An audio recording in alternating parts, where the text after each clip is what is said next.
For understandable reasons, political groupings, especially on the margins, both the right and the left do like privacy, so yes, of course, them in. For different reasons, it seems, for very different reasons. I mean, I'm sure you've listened to Daniel Harper's I Don't Speak German podcast. I mean, I found that an absolute revelation, I've got to say. I mean, I'm fairly well informed on the way that extreme right-wing groups work in the UK, and it's very different. The culture is just completely different across the pond. Even the mythology is different across the pond. So in the USA, it seems that, for one thing, they're far more organized. Yeah, they've got a. I mean, there's been various attempts. I think the problem that the British far left has often had is just how effectively it's been infiltrated by the British police at various points. Right. And there's tons that could be said on the British police, their monitoring of fascism and their occasional overlaps with fascism. Yeah. I understand, I'm not an expert, but I understand that there was a group of very extreme bodyguard type people for the BNP. That's how they started, although they were arguably to the right of the BNP, which sort of says everything. I mean, I can't even conceive of what that would be. Yeah, I mean, it's all fairly ludicrous on the right of their distinctions, but they apparently were so full of different undercover operatives that they had multiple undercover operatives informing on each other, unaware that they were undercover operatives. So that's, I mean, whether or not that's true, I'd like to believe it's true. There's something very amusing about it that makes me hope that it's true. Yes, yeah, exactly. I love it. Right. But I when I first found out about Daniel's podcast, I mean, I found out through Jack, the co-host who I've done a couple of these podcasts with, and I marathoned I Don't Speak German because I found the almost soap opera quality of what Daniel describes to be amazing. The domestic ins and outs, the way that there's all this infighting and that these groups coalesce around particular figures, then they fall out with them, then there are internal conflicts. I found it absolutely incredible, but I did notice a distinct difference between the far right groups in the US and the UK. I think one of the big differences in the UK, they're just so inchoate and also pathetic. I mean, the ones in the UK are absolutely pathetic. I mean, they're so sort of stereotypically thuggish and uncharming, and they seem to lack even the aesthetic and superficial pretensions to philosophy that the US ones have. Yeah, I think the British far right is in a terminal mess constantly, but it doesn't seem to ever go away. And I think there's also a convergence. There's increasingly the framework of the American far right, especially at the margins between the far right and the mainstream, seems to overlap increasingly. I mean, the America sets the agenda. It sets the agenda for the left as well quite often, so that's not too surprising. I think that's part of the problem, isn't it? I mean, because our traditions and our cultures are inherently right-wing, that's part of the problem.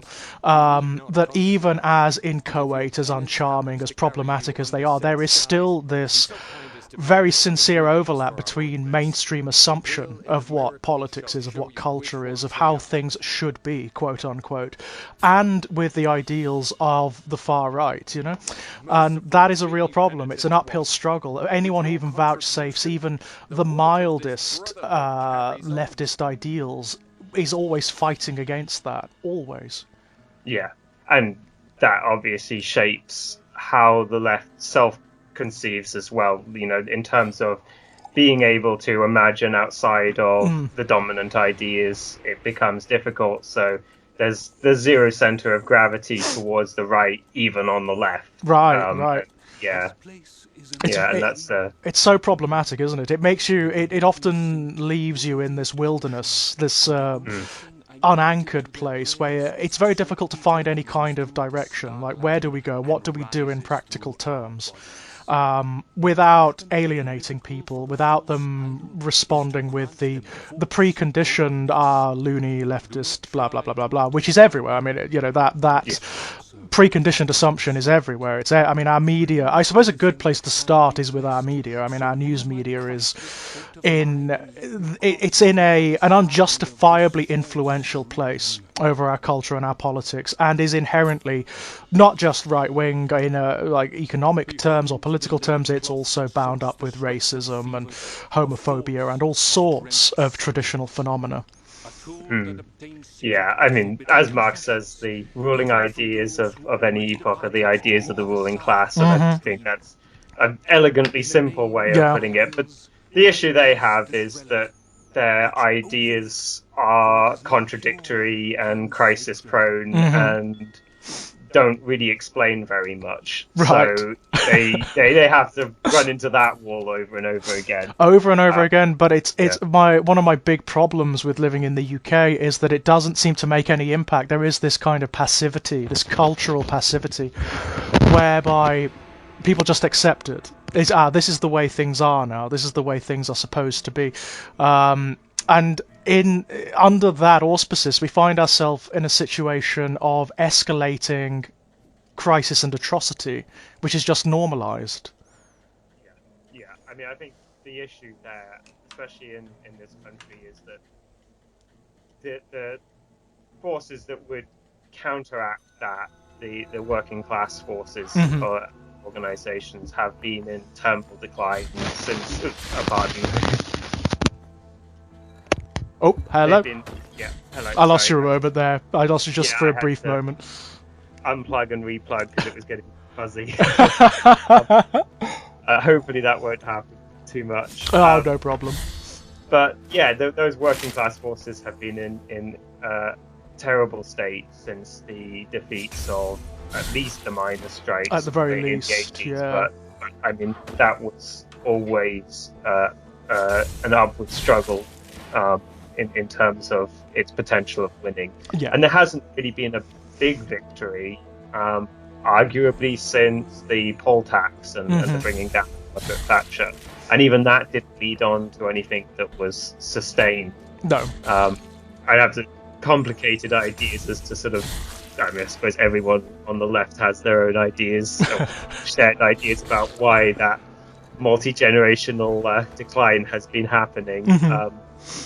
But yeah, it's nonetheless pretty agreed that that's the state we're in, and without those kinds of organizations, then the zero center of gravity is going to be pretty far to the right and probably increasingly far to the right. And that's been the situation, I think, in Britain for a long while. I mean, that is the problem, isn't it? That is part of the problem. One thing you can say about right-wing forces in this country, barring the aforementioned extremely uncharming and inchoate forces of the extreme far right, just sort of Britain First people and whatnot, those who consider themselves to just be right-wing, just normally right-wing if you like, are incredibly organised and also have the superpower of not caring.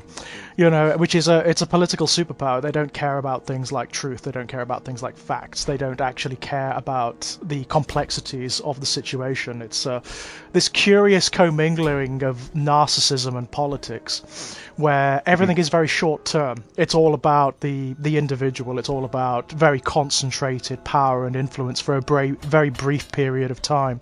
And once that's over, it's over, and then nobody cares. Nobody gives a toss about what comes after. I think in lieu of class struggle, and I think this is one of the wonderful things about Marx in the way that he describes these things dialectically, to use a word that can be very misused sometimes. But one of the wonderful things about that is he doesn't put the ruling class into a vacuum. Right. And I think in the absence of working class struggle against them, the ruling class really lack a sort of vision for the future themselves. They have nothing to define themselves against, and there is a loss of a way even there. So yeah, in today's context, it's actually very hard to find a coherent vision of the future that doesn't just boil down to some really bizarre nostalgia. And I think the narcissism and the irreality of ruling class ideas about the rule world and how to solve various problems that they obviously need to solve for their own class project sort of just falls apart. It becomes very vacuous. It's fascinating. I mean, I know, of course, you with your interest in utopian fiction, this is something that's particularly key to your interests, but mine as well. This notion that regardless of where you go, certainly in the UK, there doesn't seem to be any coherent vision of tomorrow, be it one wing or another. There just seems to be, on the left, we are constantly just struggling to sustain, to maintain some semblance of humanity and culture, whereas on the right there seems to be nothing but this winsome delusion of nostalgia. Let's bring back a world that was never there in the first place. And that leaves us in stagnation, ultimately. You could argue that the social democratic left, in a sense, are better conservatives than conservatives because most of what they do is conserving. Right. So, yeah, they just want to take given institutions that have been set up in the past and prevent their erosion. Well, there's usually good reason for wanting to do that. It's a completely defensive struggle. It totally is, but it does leave us in a very frustrating position, doesn't it? Because we can spend, and often do, we spend lifetimes and entire generations in those struggles just trying to sustain, rather than looking to what we could build to a better status quo. And as you pointed out, it kind of leaves us without, it drains us or leaches us of the ability to conceive of better. Yes, yeah, that's the main problem. If you're in a permanently reactive, conservative struggle, then it's going to make your ideas reactive and conservative, and it's redolent across the whole left. I mean, you know, I have some fondness for Benite comrades, but I do think that what, you know, is called a political philosophy just there is badly cobbled together, nostalgic history with only real tenuous grasp of history. You know, English Civil War stuff, usually ripped of all context, and just applied to any situation. You know, mixed in with a little bit of jingoism, to be honest, which came out very strongly in the Lexit stuff. And yeah, it does slowly poison those movements and makes them more prone to just being reactionary themselves. And as for the right, as you say, I mean, it's completely rudderless. They, you know, sunny uplands and building and like it doesn't have any connection to reality whatsoever anymore. Well, as I'm sure Daniel Harper would say, it's entirely aesthetics, isn't it? There's very little else to it. That's what the right offers, because it has nothing of weight, it has nothing of genuine anchorage to offer. It actually refuses on almost every level to engage with the complexities of our current circumstances, or even with the circumstances of the past. I mean, you only have to look at the infantilized way in which they portray things like World War II, for example. You know, the whole Blitz spirit nonsense, and you find that there's nothing there. It's very amusing when they try to sort of take Blitz spirit and apply it to enduring a pandemic. And oh my god, incongruities. I don't understand the part of that's the kind of thing that when I see it cropping up on Twitter that makes me, and I suppose it is a terrible position in many respects, but it makes me feel that the people doing it are insincere. Because it's something you just can't have thought about. You cannot have applied even the most superficial degree of critical pressure to that comparison, because it's entirely incoherent. It makes no sense. Yeah. I mean, I think thoughtlessness is the absolute core, because I like you mentioned about politics being made wholly aesthetic, and there's I think there's a few lines from Walter Benjamin on that. And as Jack sometimes says, Jack Graham, there's content as well as form to politics. Absolutely. And what fascism often does is make politics pure form, which is aesthetic. Pure form, pure aesthetics. And don't get me wrong, it's very good at it. Yes. It can be, I mean, it's persuasive. I mean, it's phenomenally persuasive, as we can see. I mean, we operate in a cultural circumstance now where pretty much everything that's prescribed to us, everything we are induced to place value in is aesthetics. And it plays into that. It plays into that. And again, that leaves us, those of us, regardless of whether we consider ourselves of the left or whatever, it leaves those of us who are willing to engage with the complexities, the contradictions, the ambiguities of our situation in a very difficult place, because people genuinely don't want to hear it. They do not want to hear that, well, actually, there aren't simple answers to this.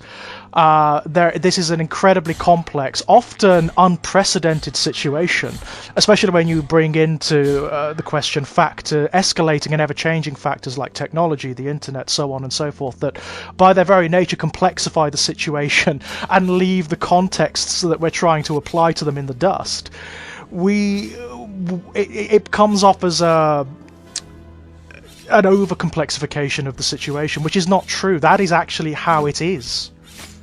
That is the reality, It's very easy for fascists to give nice, concise, certain answers to deeply complex problems. Right. Because if you reduce everything to form, then there's no real need to describe the full complexities of reality and all the blurred edges. That's it. That's the problem. It's why the format of the the internet debate, it seems to be predominated by right-wing talking heads, because they do provide these very sharp, very concise answers to phenomenally complex, ambiguous questions, and they do it in the manner of an actor, someone who is practiced in their craft, someone who is they know that people are responding to tone, they're responding in an almost Pavlovian sense to certain buzzwords, that's where your cultural Marxism comes in. That's why it seems like to someone who's not going to read deeper, to someone who is not going to apply any kind of critical pressure to these debates, it seems like they do very well. Yeah.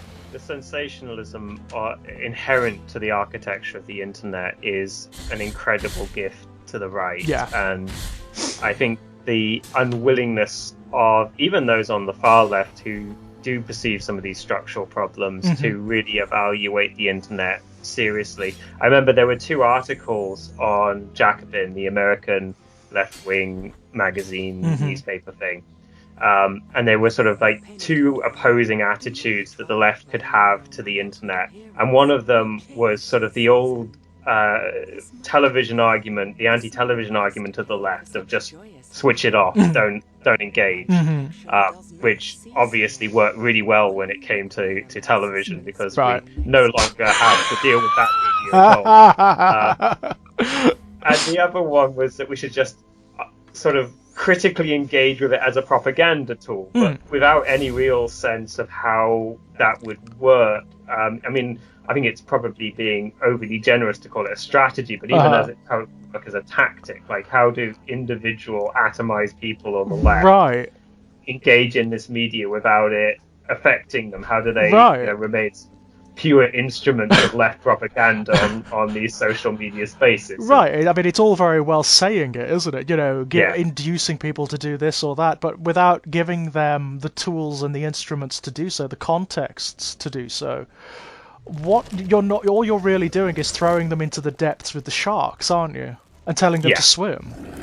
Yeah, and I think that's why the chew now sort of, turn it off argument is often more compelling to people, because on a purely therapeutic individual level, it's probably not a terrible idea to, be off social media, be off these spaces. As a strategic approach, it obviously completely misses the point. Yeah.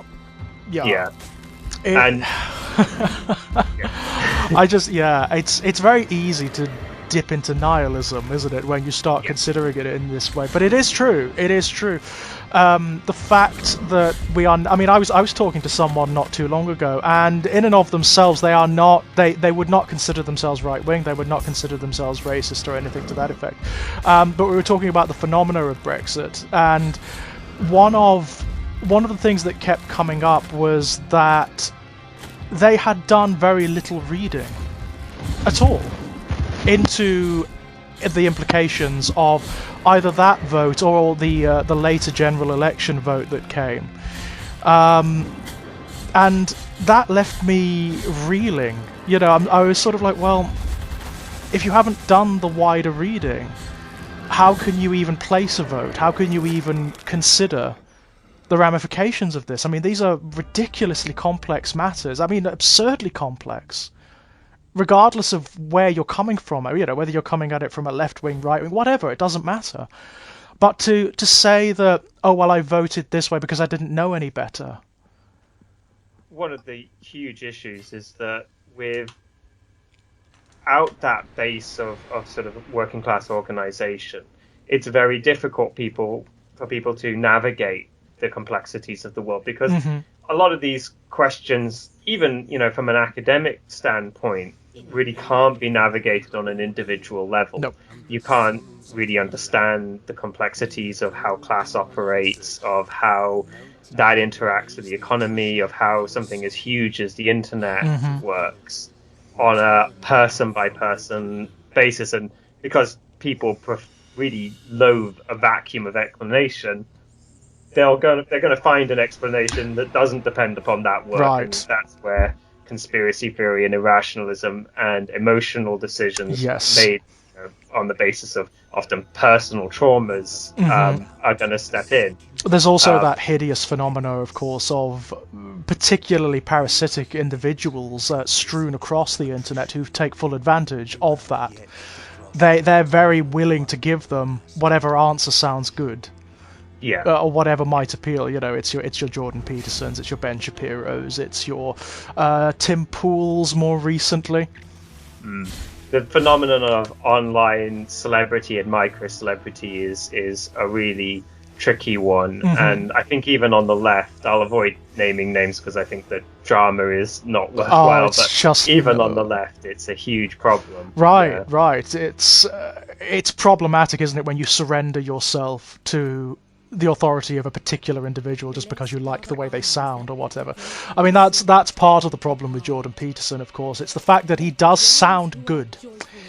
He's very persuasive and very good at marketing himself in such a manner that he sounds phenomenally authoritative over what he's talking about. And that often leaves the people that he's debating, quote unquote, in these bizarre doldrums where they have nowhere to go. There's so much to unpick in what he's stated. There's so much that's actually completely wrong.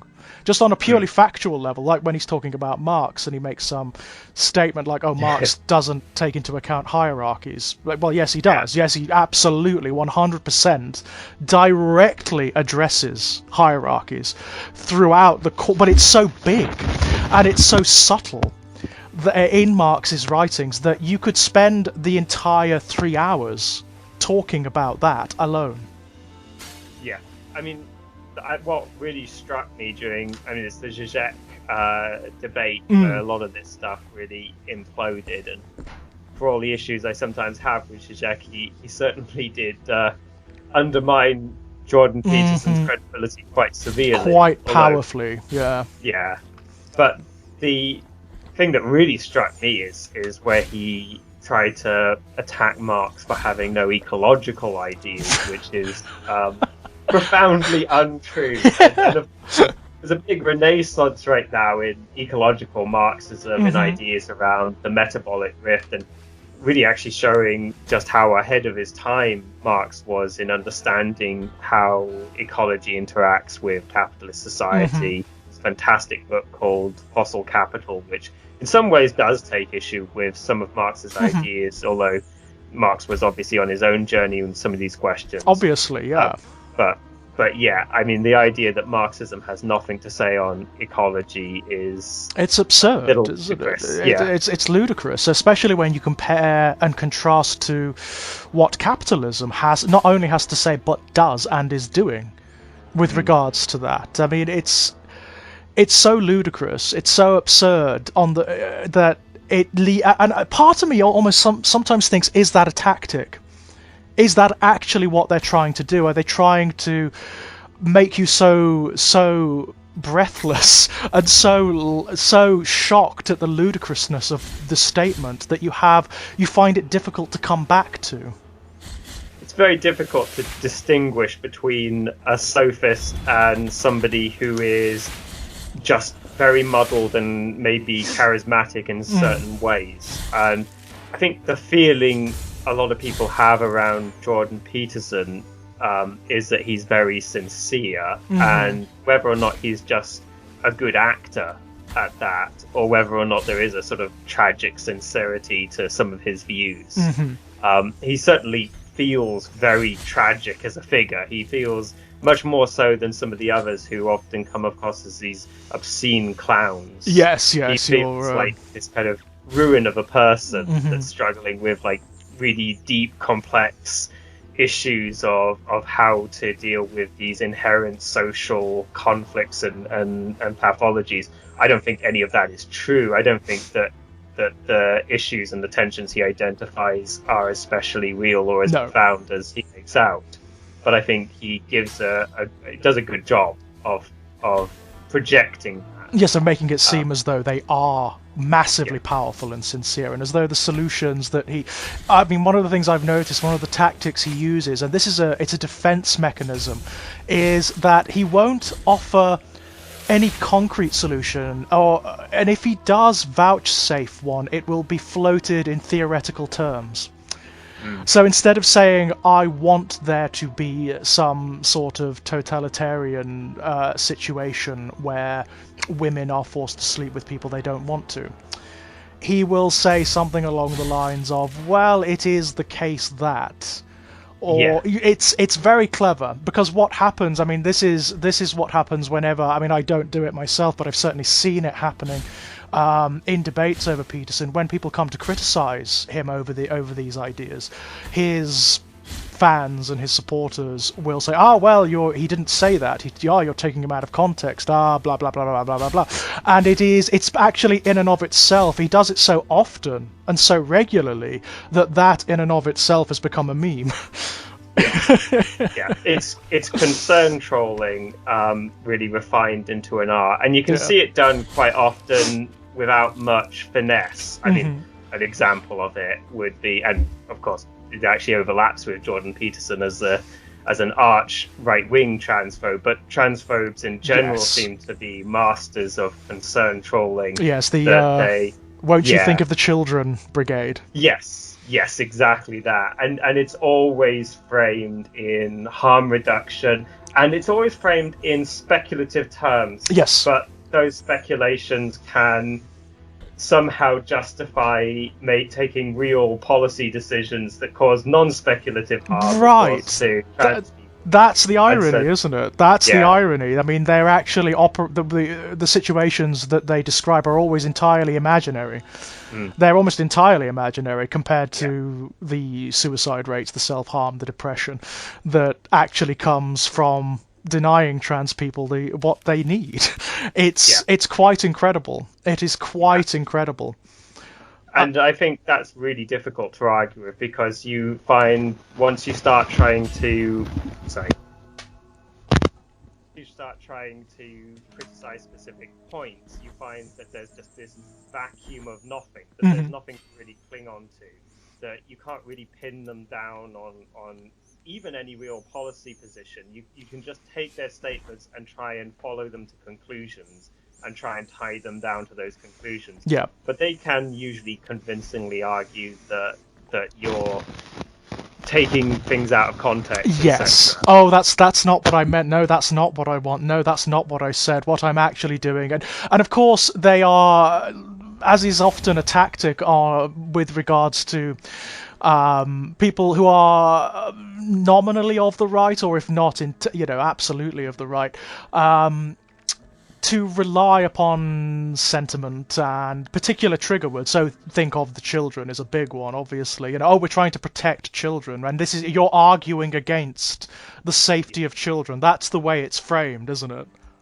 Yeah, and if you go for those things, then you're immediately framing the enemy as monstrous. Absolutely. But yeah. What I find particularly amazing is, there is a problem amongst gay culture with this as well. A lot of gay culture is incredibly transphobic. And I find that very difficult. I find that incredibly difficult because I can't emphasize enough to my brother and sister homosexuals that the same arguments that are used against trans people now are exactly the same that were used against us and still are. There's a real profound loss of memory, I think. I'm no expert on this, and I certainly wouldn't want to speak for any authority, but I think the tragedy of LGBTQ history, especially with the AIDS crisis, was a loss of history. Yeah. And that is one of the worst things that can probably befall any community of the oppressed. Yeah. Have their history erased, because if you look, for example, at the strength of, say, African Americans in a very different struggle. Yep. It's their sense of history and their ability to utilize that and come together and be very, for example, more consistently anti-Trump than other communities that have good reason to be anti-Trump. Right. That gives them a lot of strength. And yeah, it's and that was, I think inarguably done very intentionally. The Thatcher-Reagan policies around handling that previous pandemic as, I think essentially a form of genocide. A form of social cleansing, essentially. Yeah, I've no doubt. I've no doubt part of the problem that I see anecdotally is that it's the double-edged sword of that awful term acceptance. Which I really hate, in exactly the same way and for exactly the same reasons that I loathe the term tolerance. It automatically places authority upon the oppressor. It's the oppressor has let us into their garden, and now we can play within very particular defined parameters. When in fact it's not their garden to begin with. There's no fences. It's nobody's garden. It's a forest. It's a wood. If you want to really over-egg the metaphor. But part of the problem is because we have made some social strides over the last decade or so, and some of the narratives, like the meta-narratives of culture that didn't apply to us before, for example, the narrative of husband, of father, of wife, of mother, now they do.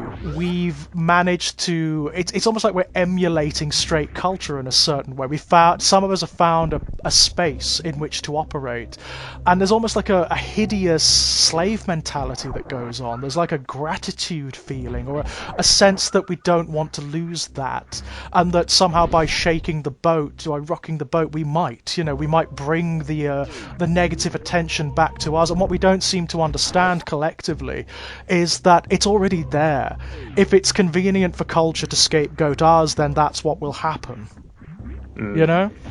It's incredibly difficult in terms of victories of the oppressed then existing on a culture that is still inherently oppressive, and those victories always being tenuous as long as the undergirding reasons for that remain in place. And there's no way that a particular victory of the oppressed can ever by itself obviate all of that, although obviously it's because it does harm to that structure that oppression is held in place in the first instance. But it is really difficult, and I think there's a lot of questions to sort of open up that are currently very badly handled on the left about how we interact between the struggle over class and the struggle of oppression, and how these interrelate to each other. And so far, most of these engagements have been at the level of just pitting these two categories against each other,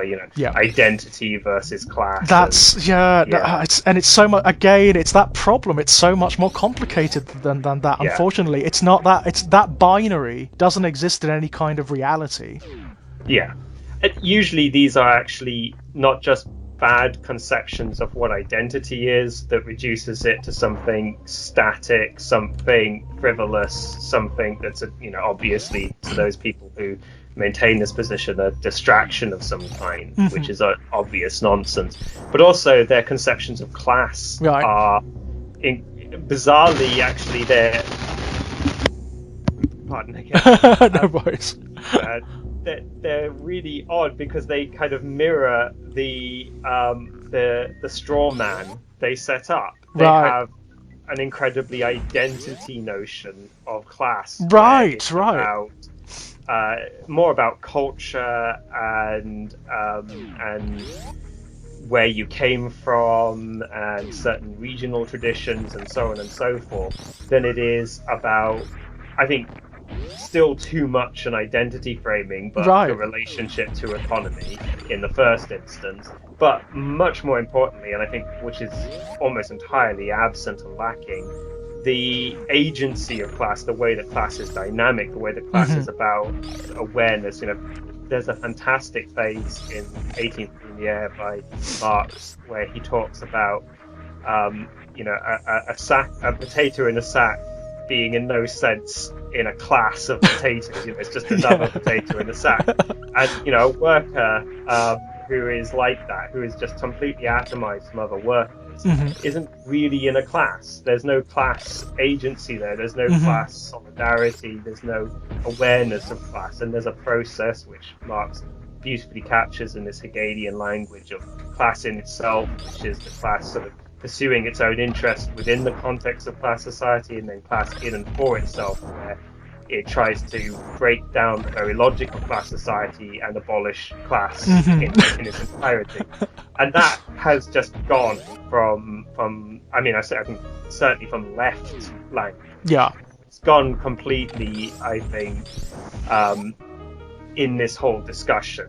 Because when you frame, class identity as this static thing that either does or doesn't encompass these certain features, and then that's contrasted with being black, being gay, then you immediately get into this territory where class is just often a quite reactionary identity, where somebody who was, say, a miner way ago, but now is quite a rich retiree landlord, something like that, is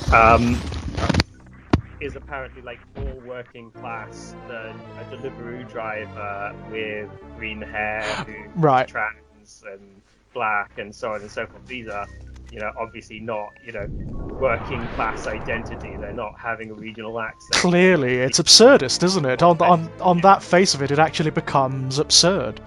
Yeah.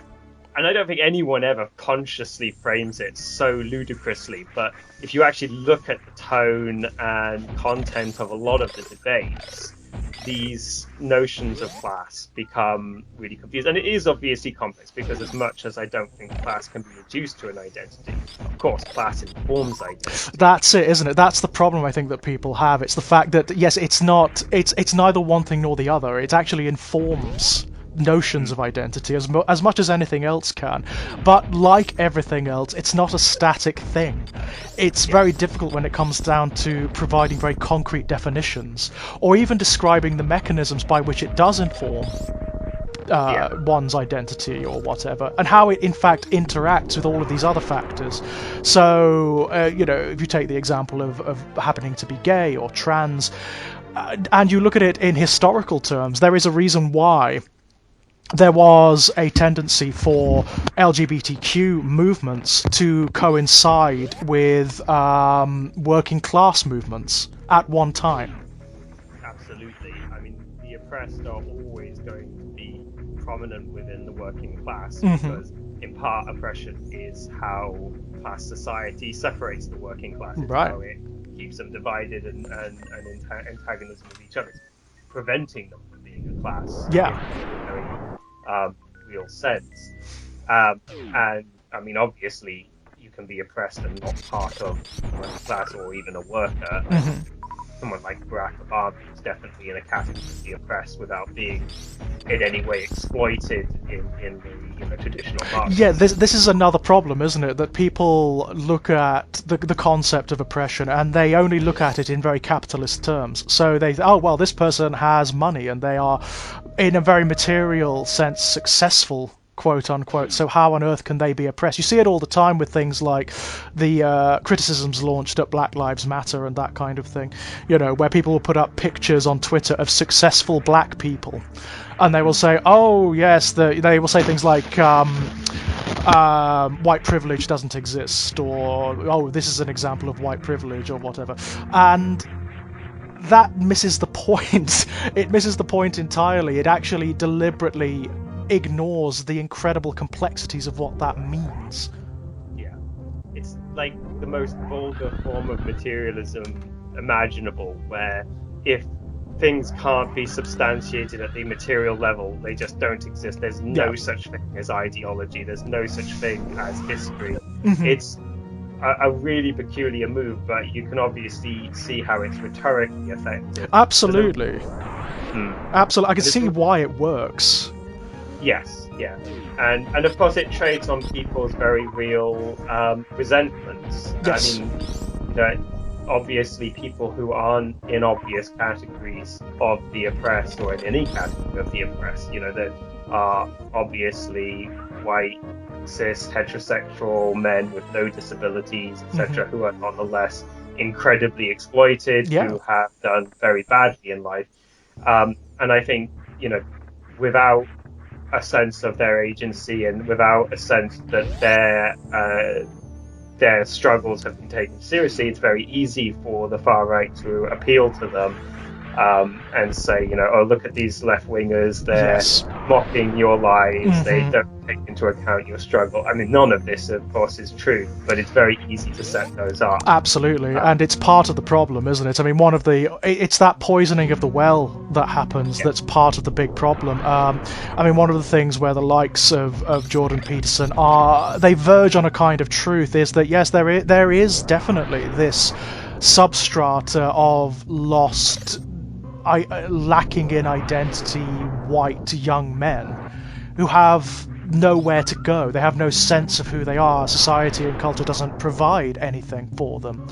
But then they, rather than actually tackling that phenomena on its own terms, they come at it with an agenda. Yes, and there's no way for them to really navigate that in purely identity terms, because the whole way that their identities have been set up and the thing that they're resenting, which is really in actual terms a loss of a very ill-gotten status, often a status that depends on the subjugation of oppressed people, and women especially in very immediate senses, but obviously in the American context, black people and so on and so forth. That really is an identity that is hard to substantiate without that overlay of oppression. I think this is the whole issue with whiteness. Like, what is whiteness other than the absence of any of the other categories that white people have invented and forced onto other people? And so, you can't build much of a coherent identity out of it. I think that's where a lot of the incredible hostility and frustration comes from. It's that lack of identity, because of course part of being part of a subgroup like being gay or being trans or whatever, you do have a kind of inbuilt identity there. There is something that you can define by it. Even very often, the wider cultural situation and the political situation provides you even more in that regard, because of course you find yourself in a state of opposition against that. So suddenly you have this entire template of identity that's problematic in and of itself, but it's certainly there. A lot of these sort of the people that the likes of Jordan Peterson appeal to, or certainly refer to, they don't have that. Yeah, and I think they have a loss of it in some sense, because these are often people from the upper tiers of the working class in core countries, like especially America, but also Britain.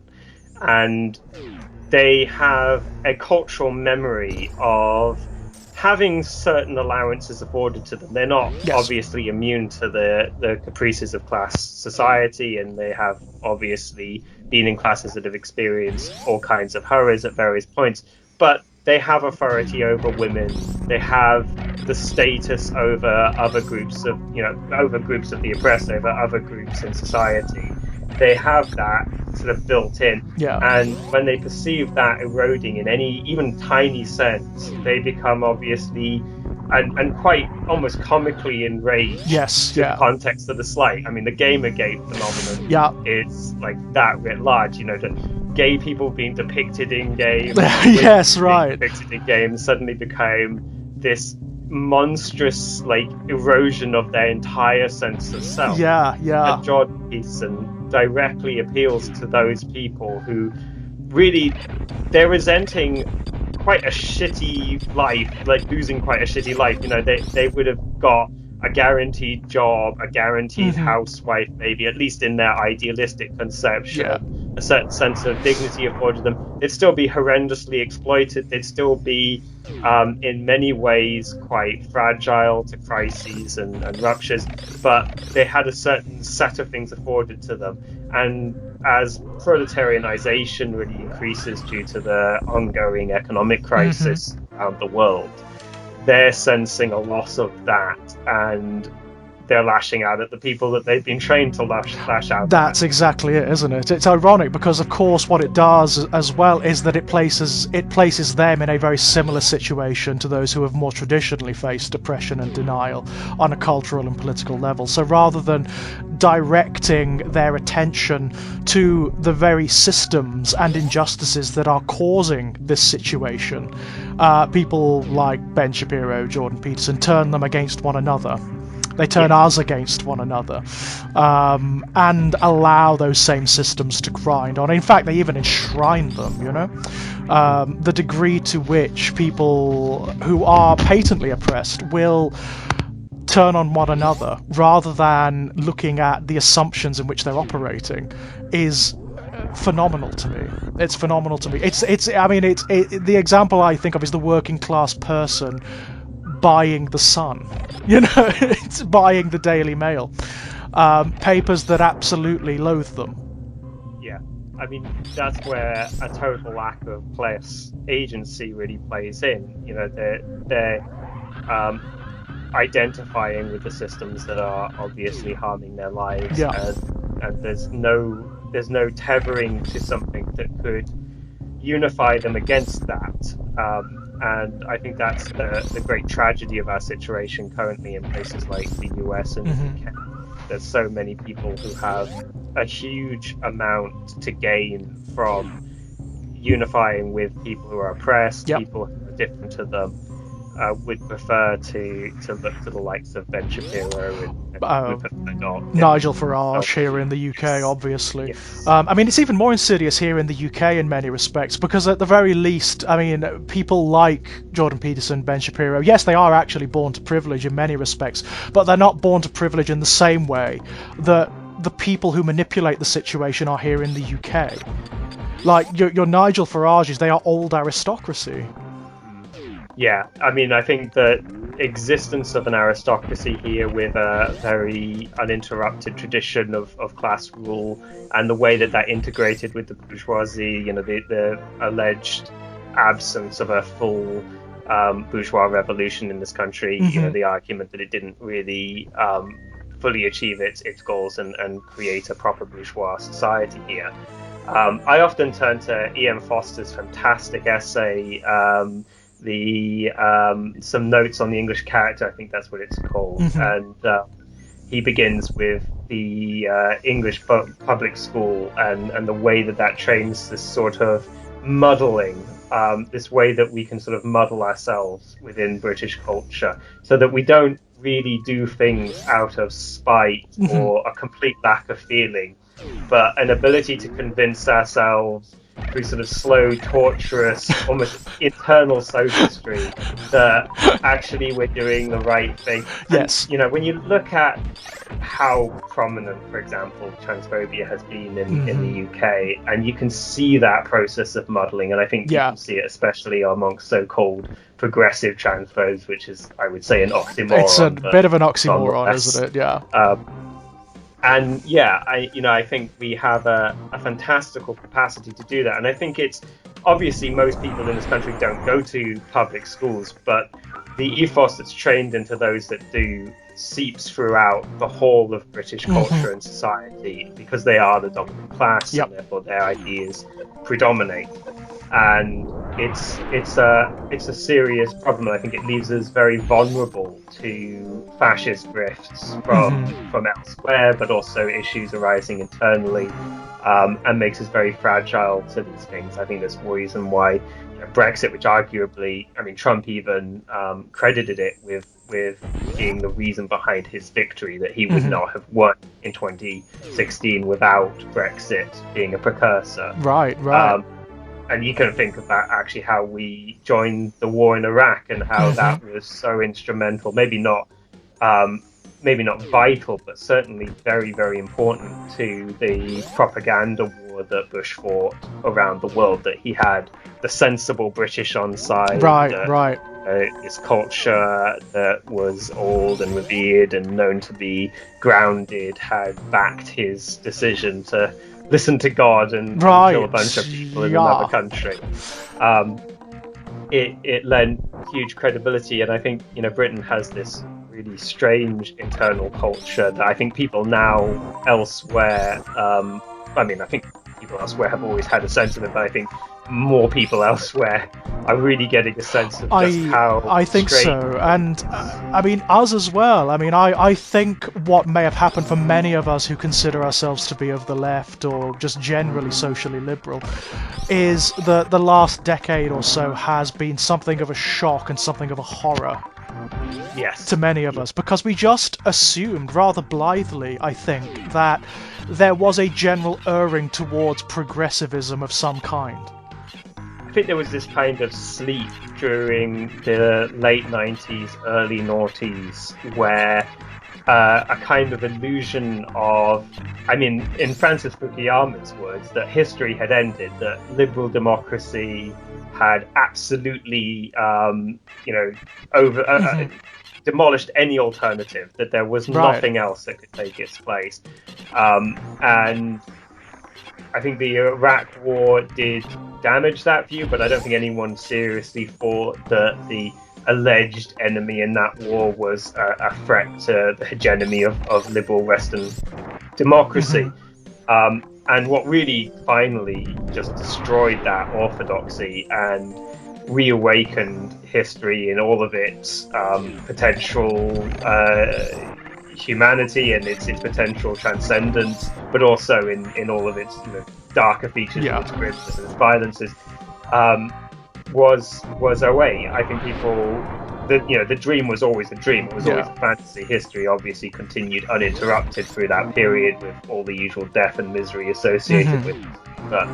But that fantasy could no longer be maintained. And I think 2008 took some time to really fully manifest. And I think 2016 was really the flowering of that punctured dream. Really, I'm mixing metaphors all over the place. Flowering dreams and all kinds of things. But you get my meaning. There's this complete erosion of that fantasy. I I say that, but in many ways the fantasy does still struggle, not in the sense that people believe that we're still in that situation, but there is a desire to see that as a stable period, rather than something that was an aberration. And I think in the Biden presidency and the Starmer project, the Labour right, obviously, but some of the Labour left to some degree as well, and the Social Democratic project, really want to return to that sort of timeless. I think everyone agrees, slightly anemic, slightly dead period. Kind of like the idea of an end of history without any kind of Yes, transcendence a is kind what's of bizarre apparent. stability, I suppose, where there are not the absolute horrors of the Trump administration and of the far right, but there is also no rocking of the boat coming from any kind of progressive ideals either. Yeah, It's a nothing, isn't it? It's yeah. doldrums. And of course, that was actually propped up, I think, on a bubble economy, on a series of. I mean, I think that's what '08 revealed. Yeah, That oh, it's yeah. just a series of false, fictitious economies Hmm. ongoing that allowed those projects to seem far more sensible than they actually were. Hmm. Um, but I think the left has consistently underestimated the appeal of that kind of dull normality, that the kind of the greyness of Starmer and Biden, Hmm. especially for a lot of people who, in many ways, still do have a lot to lose. Yeah. That they are upper class, but they have plenty of things that they don't want to see eroded. That they Yes, look it's. to people who have lost things and Yeah, on an anecdotal level, I mean, Keir Starmer definitely does appeal to a particular strata of UK culture who they don't want to feel as though they are polarised somehow on yeah, one extreme or the other. They've been programmed to see what they consider to be the far left, if you like, in the same terms as the far right, even though that comparison is objectively insane. yeah. It's the. I mean, if you ever phrase it like literally, it's the horseshoe theory of the far right and the far left Hmm. meet at a certain point. Hmm. And this can trade on some real things. The left that doesn't have a real theory of class, that is more conservative, it does have reactionary strains in it, Hmm. and obviously those can flourish in fascist forms. Those can end up taking those fascist elements. That's because of its lack of class Yeah. content, of course, and that doesn't enter into the liberal centre's analysis, which equally lacks class content. And that's why the sort of fishhook theory, the alternative, Hmm. the joking alternative, that the liberal centre is in fact what meets the far right, can also seem to have substance, but Hmm. obviously shouldn't be taken too far, because it's important to differentiate between the liberal centre Of and course. fascists. But it's. I mean, I think there's a kernel of truth to those kinds of simplifications that can be very persuasive, Yeah. and I think we need to get out of all kinds of nostalgia politics. We can't return to the '90s, but equally for the Benites and sort of the people around them who maybe not quite of that ilk, we can't equally return to the post-war consensus, to Buckskellyism and to the New Dealism Of of the course. US. Well, circumstance just doesn't allow for it. Yeah, It just yeah, doesn't allow for it. We haven't had the same cultural upheavals. Of course, we've had entirely new ones. Of course, we've had things like COVID, which has changed things in ways I don't think it's possible to currently measure. absolutely. Yeah, Certainly in terms of what ripples are going to pass throughout culture and politics from this point going on. I mean, it's very easy, I think, particularly for those of us, operating in the spheres that we do, to come off as being rather pessimistic about the state of tomorrow and the yeah. potential of living in the UK. But part of what does give me hope is the sheer unknown quality of it all. Yeah, I mean, I think that is the main cause for hope, which in itself can sound quite pessimistic to say that Yeah, I the suppose. unknown is, but it Yes. is. But I think there is a wonderful quality to not, to actually being in history. I mean, to actually being in history in the sense of overcoming the tensions and the contradictions that have fueled human history Hmm. so far. The contradictions, I'd say, initially of scarcity, and then overlapping with that, but obviously in part a reconciliation of that, Hmm. class society, the division of labor, and the divisions and hierarchies that emerged out of that.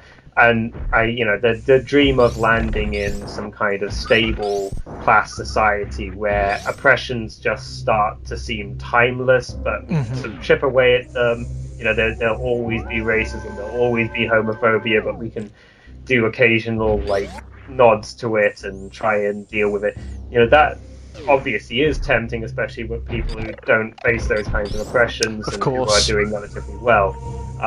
But it's also, as I said before, a sort of horror vision of this sort of terminally like dead society, a kind of zombie society. Yeah. All nostalgia projects have that. It's something. They have it in the way that. Sorry, no, go on. It's something that's been thrown into sharp relief by COVID, isn't it? I mean, yeah. It's something because it's very immediate and there is a very clear and definite before and after time. So people have this notion of what was before, and they want to return to it. I've heard that. I mean, anecdotally, I've heard that said by practically everyone I've engaged with throughout this period. And my response to it has been, well, let's look at before. Why not? Let's use the upheavals of COVID and the innate evils that it's revealed about our assumptions and the systems in which we operate to change things. Let's not go back to before. Let's make something new. I mean, for one thing, one of the things I sincerely hope is that the young people, the students, and the children who have essentially they've been sacrificed on the altar of capitalism. That's ultimately the only way I can think about it. Oh, let's open schools, and the only reason they want to open schools is so that parents can go to work to keep the economy ticking over. Regardless of whether they get ill or not, I'm sincerely hoping that there is an awareness of that. Yeah. That's what I hope. And I hope it comes from the teachers, because of course the teachers themselves have also been placed on that sacrificial altar. I mean, I think it's really interesting to me as someone sort of home educated who had a complex relationship to teaching unions in my past. Of course. I mean, I admire many teachers. I'm in the Socialist Education Association, so I consider many socialist teachers as good comrades. And but obviously I've had my differences with teachers unions and their views on what I consider to be something that saved my life. Of course, on alternative forms of education, which is again a real. It's actually a problem in the left, isn't it? I've seen that is a real conflict that's happening within left-leaning spaces, because there is this preconditioned response to things like homeschooling. Yes. I mean, it's a really difficult thing, and my views have definitely softened in many ways. I see people who, for example, have been tremendously abused within homeschooling cultures, especially in the US. I think that's part of the problem, isn't it? I mean, there is because of the pervasiveness of US media, and just general cultural influence, there does seem to be this homogenous view of what homeschooling is, which is that it's this very sort of far right leaning, ultra religious kind of conditioning for children, and it's innately abusive. That doesn't necessarily seem to be the case, not even within the US. There are just people who don't agree with the schooling system, as it stands. The norm definitely differs massively across the US. I mean, I think there's huge regional differences, but even, of course, in the most reactionary context, there's oases of different kinds of cultures emerging and sort of fighting for their own space. Yeah. But it is a real difficulty. I mean, I think there is a serious tension there about how you deal with these things.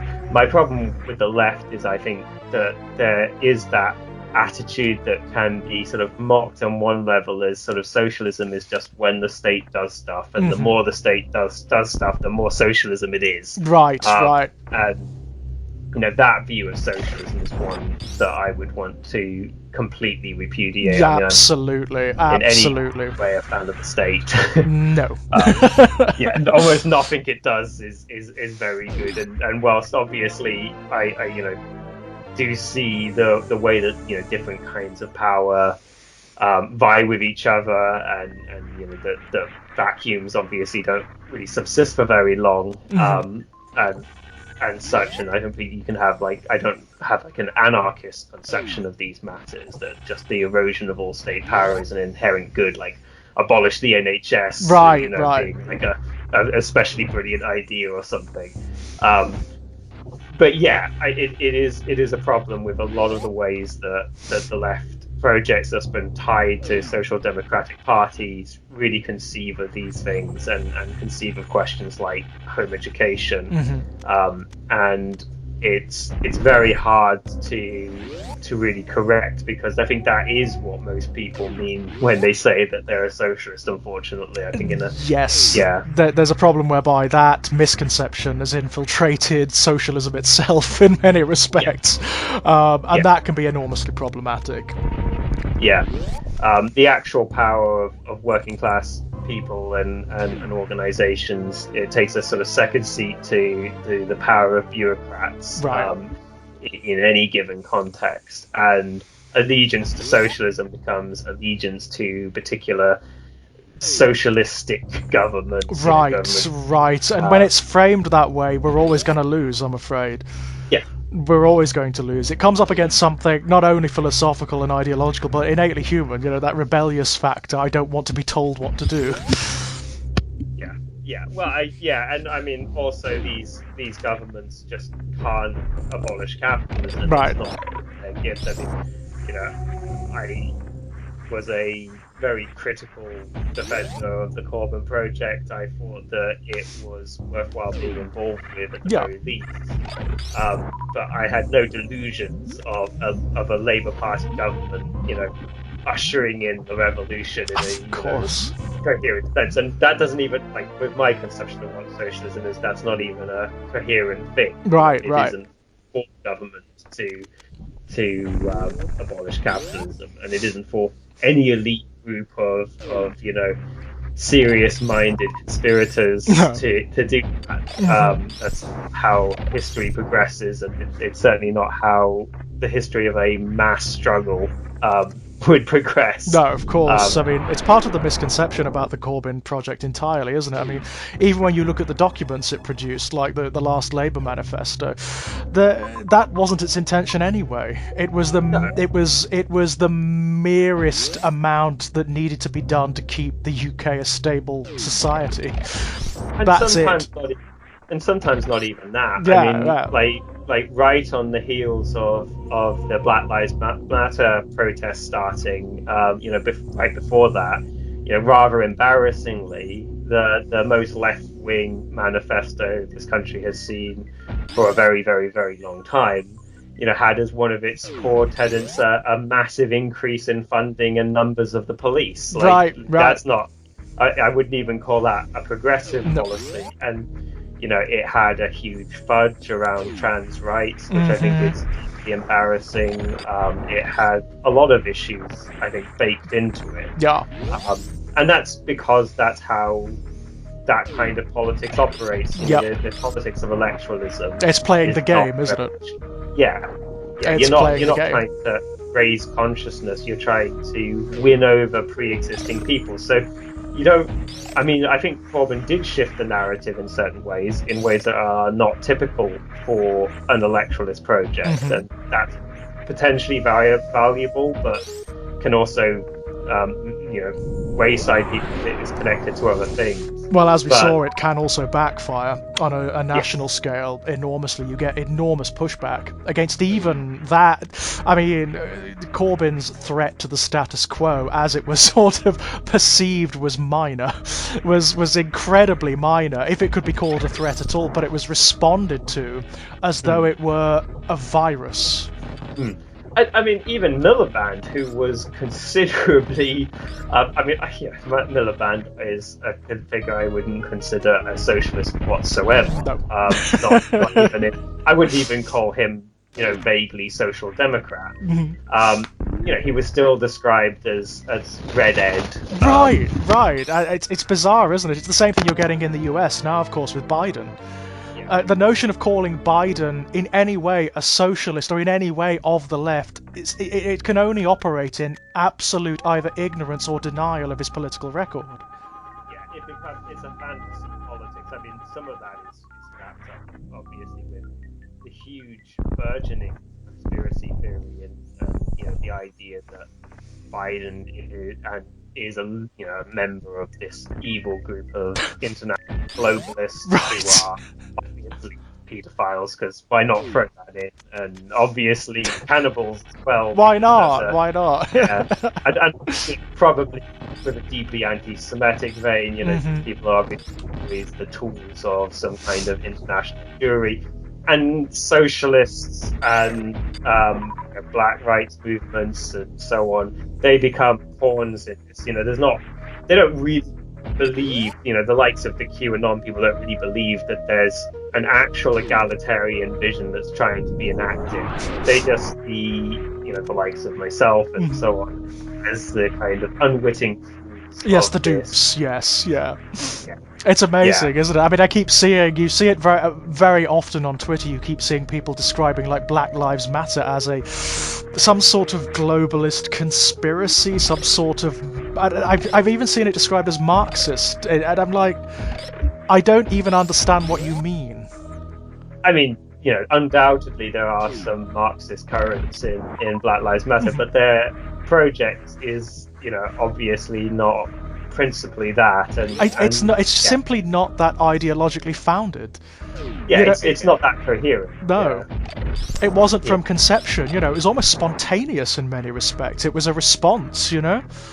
Yeah, I think especially outside of the US example sort of provides the catalyst for Yeah. movements across the world, and that kind of international response was very inspiring. But Yeah, yeah. yeah, the idea that toppling statues somehow is some project of George Soros that instance going to be like we go from toppling some stupid statue in some nowhere place in the Right. UK to the total subjugation of the right race Oh man, I mean, don't get me wrong, I really enjoyed watching that statue go into the water, if yes, only because of what it represented.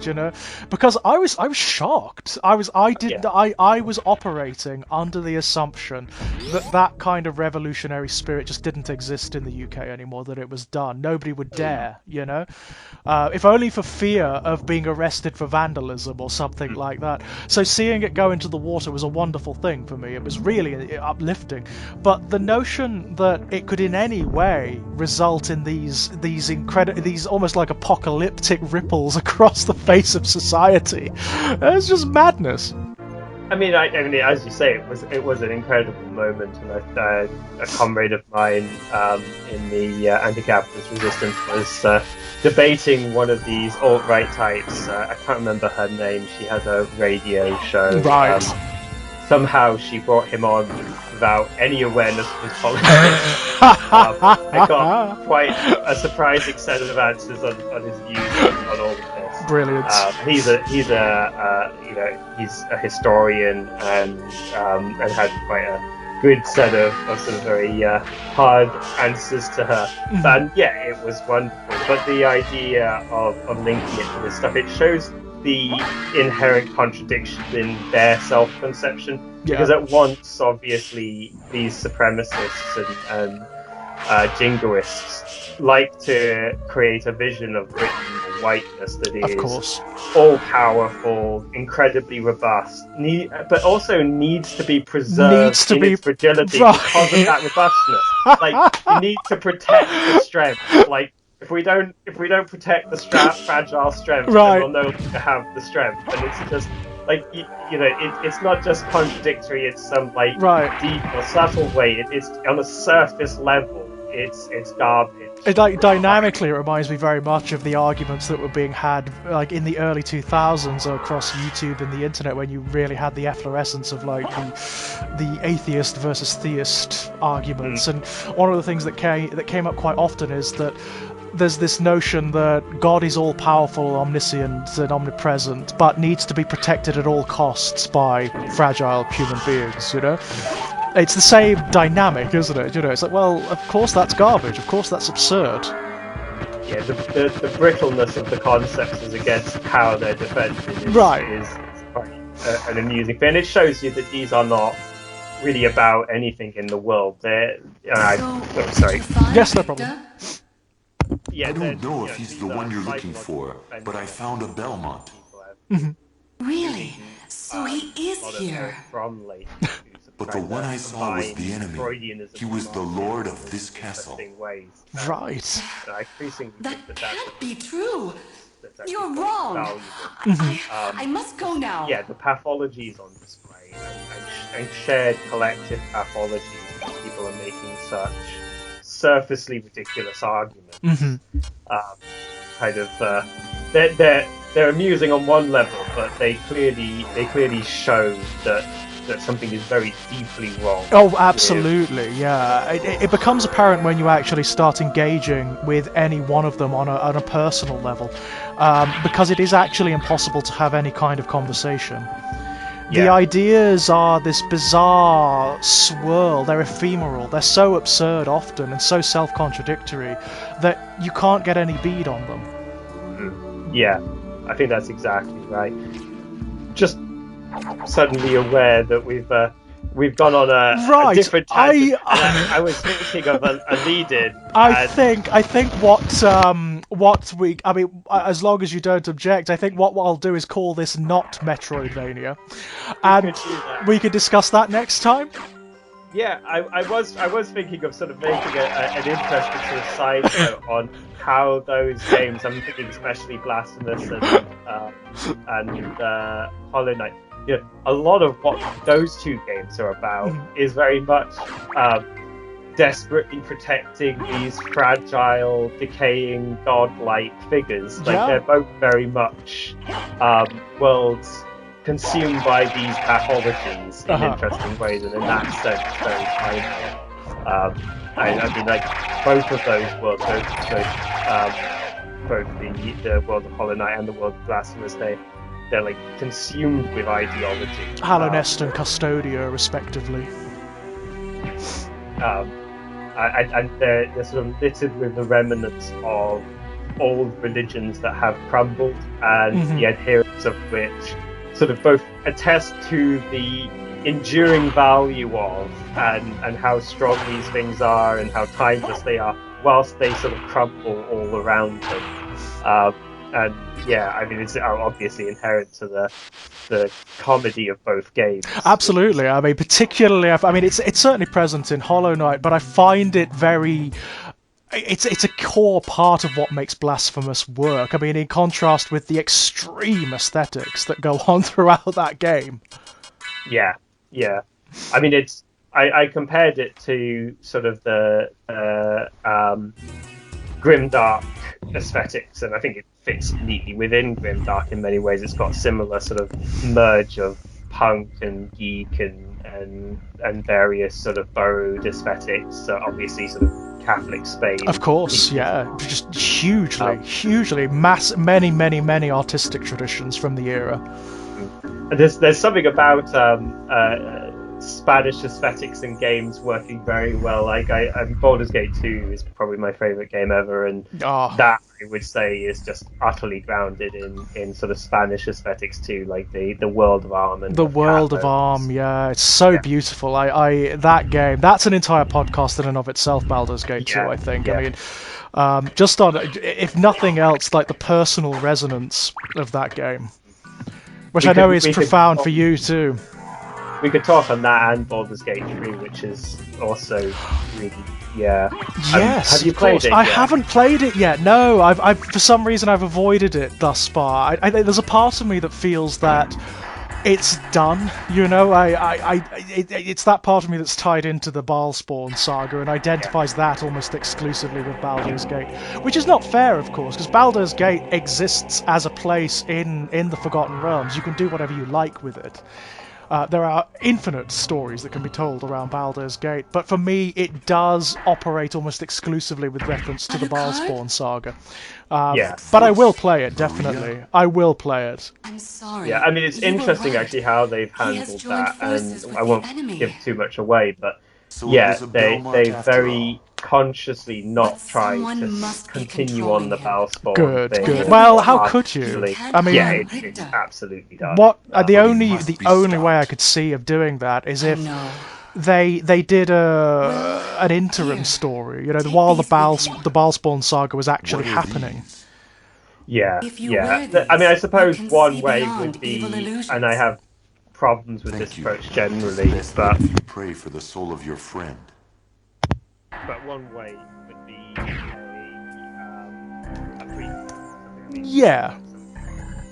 Maybe the years when Cole himself was alive and you know that was going. But the problem with that is that the narrative is so tightly already told. Like it's so tightly controlled by the later events that you're really hemmed in about what you could do. And I know that Ryan's story has sometimes been flagged up as something you can tell.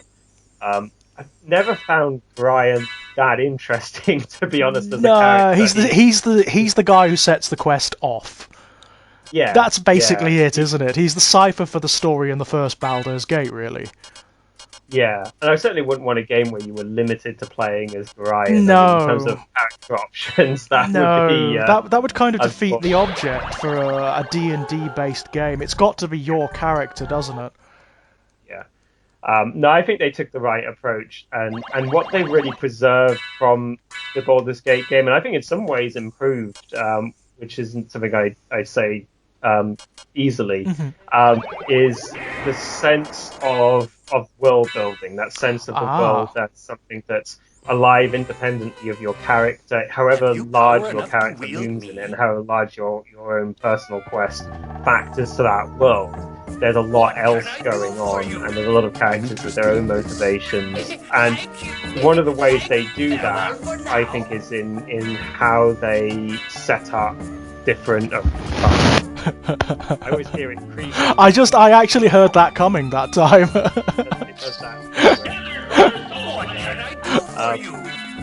But yeah, they set it up so that each individual fight is very much a set piece, can be handled differently. It's not, it doesn't always have to be handled as a fight. I don't think you could do a pacifist run. Right. You could do certainly a conflict avoidant run, I think there are tricky issues about how you do that. Like I think the game has issues with balancing sometimes because it's more focused on narrative than it is on game mechanics. That sounds like that appeals to me, I've got to say. When it comes to this kind of narrative or mythology-driven game, that's kind of what I go for. The thing I was most worried mechanically, because I haven't played the games of that studio, I can't remember the name, but there's obviously I'm interested in this. And they've used the model of those games. And those games are turn-based. I'm a huge fan of the pausing mechanics of Baldur's Gate 2. And I've seen a lot of clunky turn-based games that don't work for me at all, that involve way too much waiting while other characters that you have no control over do things. I think that they've very much streamlined that, and I think that works surprisingly well, much better than I'd anticipated, and I think it contributes to the set-piece quality of the fights, that the fights are very honed. Like there's no way to run those fights that isn't micromanaged. If you rack to even some of the easier fights in Baldur's Gate 3, without some level of preparation, without some level of thought, you're probably going to be demolished even by like a handful of goblins or something. That sounds like that they've really looked at their core audience, because that's really what people like. It's certainly what I like about Baldur's Gate 2 and Baldur's Gate 1, and something I've missed in that style of RPG pretty much since then. Yeah. And one of my secrets, my shameful secrets, is I'm terrible at these games. As much as I played Baldur's Gate 2 like over and over and over again, I've never been very good at it. I found all kinds of tricks around winning it through undermining the mechanics. Yes, likewise. Just abusing summoning. Yes, yeah. I mean, I probably went even further with using summoning, because one of the things I'd like to do is I'd use the spell, I think it's Farsight, where you could basically scry into another room ahead of you. And you make sure there's nothing blocking the path between you and that room. Right. So it can be tricky for certain fights, like boss fights. But if there's nothing blocking the path, you can, Farsight the room, send a bunch of monsters into it, they fight, Farsight goes away, so you're no longer seeing enemies because you can't sleep while you're seeing enemies. Right. And then you can sleep, return to spells, and you can just spam that until the enemies are dead. I didn't do that with most enemies, but I really hated fighting Illithids and vampires because beholders. of attribute effects they had on you. Yeah. Beholders. That sequence in the Beholder Nest when you're in the Underdark, I must have used that tactic so much. So much. I mean, another naughty thing you could do with Baldur's Gate 2, when the Throne of Baal came out, if you exported a character into Throne of Baal, it would immediately get multiple levels up so that it could cope with playing that game. If you did that, then exported the character after you'd leveled it up and took it back to the beginning of Baldur's Gate 2, suddenly you had an incredibly overpowered character for the campaign. That's kind of how I used to play it, I'll be honest. I've done probably slightly even worse than that. There's a quest right before you go into the asylum that Irenicus has taken control over. On that sort of beach thing. Yeah. The quest is based in a brothel, and there's a particular way of doing that quest so that at the end, I think there's a woman who's essentially a chef, and she gives you something really small, but she also gives out this huge amount of XP. Right. 2,000 per character as well, so it's not... So XP is awarded either to the whole team, in which case it's distributed evenly, or it's awarded per character. So it's an insane amount of XP, and there's a glitch in the game so that if you keep talking to her, she keeps giving you the XP. So I had a save game, a permanent save game in multiplayer mode in that place. I could transfer I could design a character, transfer a character to that place, spam the XP, and I'd like watch an episode of like Buffy the Vampire Slayer while I was just clicking over and over again to spam the XP to get my characters to max level, and then transplant them back into the beginning of the game.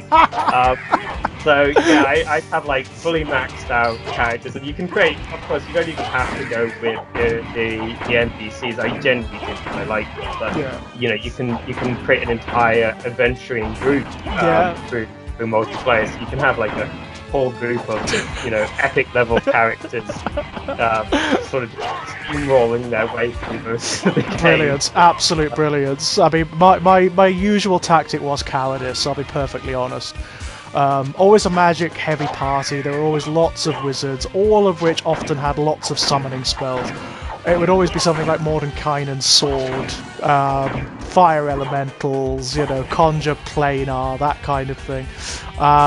And you basically, by the end of your summoning round, you had another little party ready to go that I would just launch at whatever enemy came to hand, I love the higher level magic missiles. So if you had like 3 or 4 wizards and you hit pause and had them all cast a magic missile on like a pretty tough enemy, then it's just like wave of energy would like sweep across the screen and just like obliterate this one character. That was always fun. There are lots of naughty little glitches in that game you can take advantage of. There's no doubt. I mean, sometimes there are some really difficult encounters that you can just stumble into, like Kangax, for example, the Lich that you can find very early on in ARM. Yeah. He's a monster. If you are not prepared to fight him, you are gonna die. There's 2 liches, I think. There's a lich in the docks, I suspect, or maybe that bridge area. It's been a while. And there's one around where that beholder is as well. Yes, because isn't there a sub-quest where you've got to find the bits of a lich? Yeah, there is something like that, and I think you get an item if you put it all together. Yeah, but he does become a demi-lich, if I remember correctly. He's a really nasty encounter, like very high level.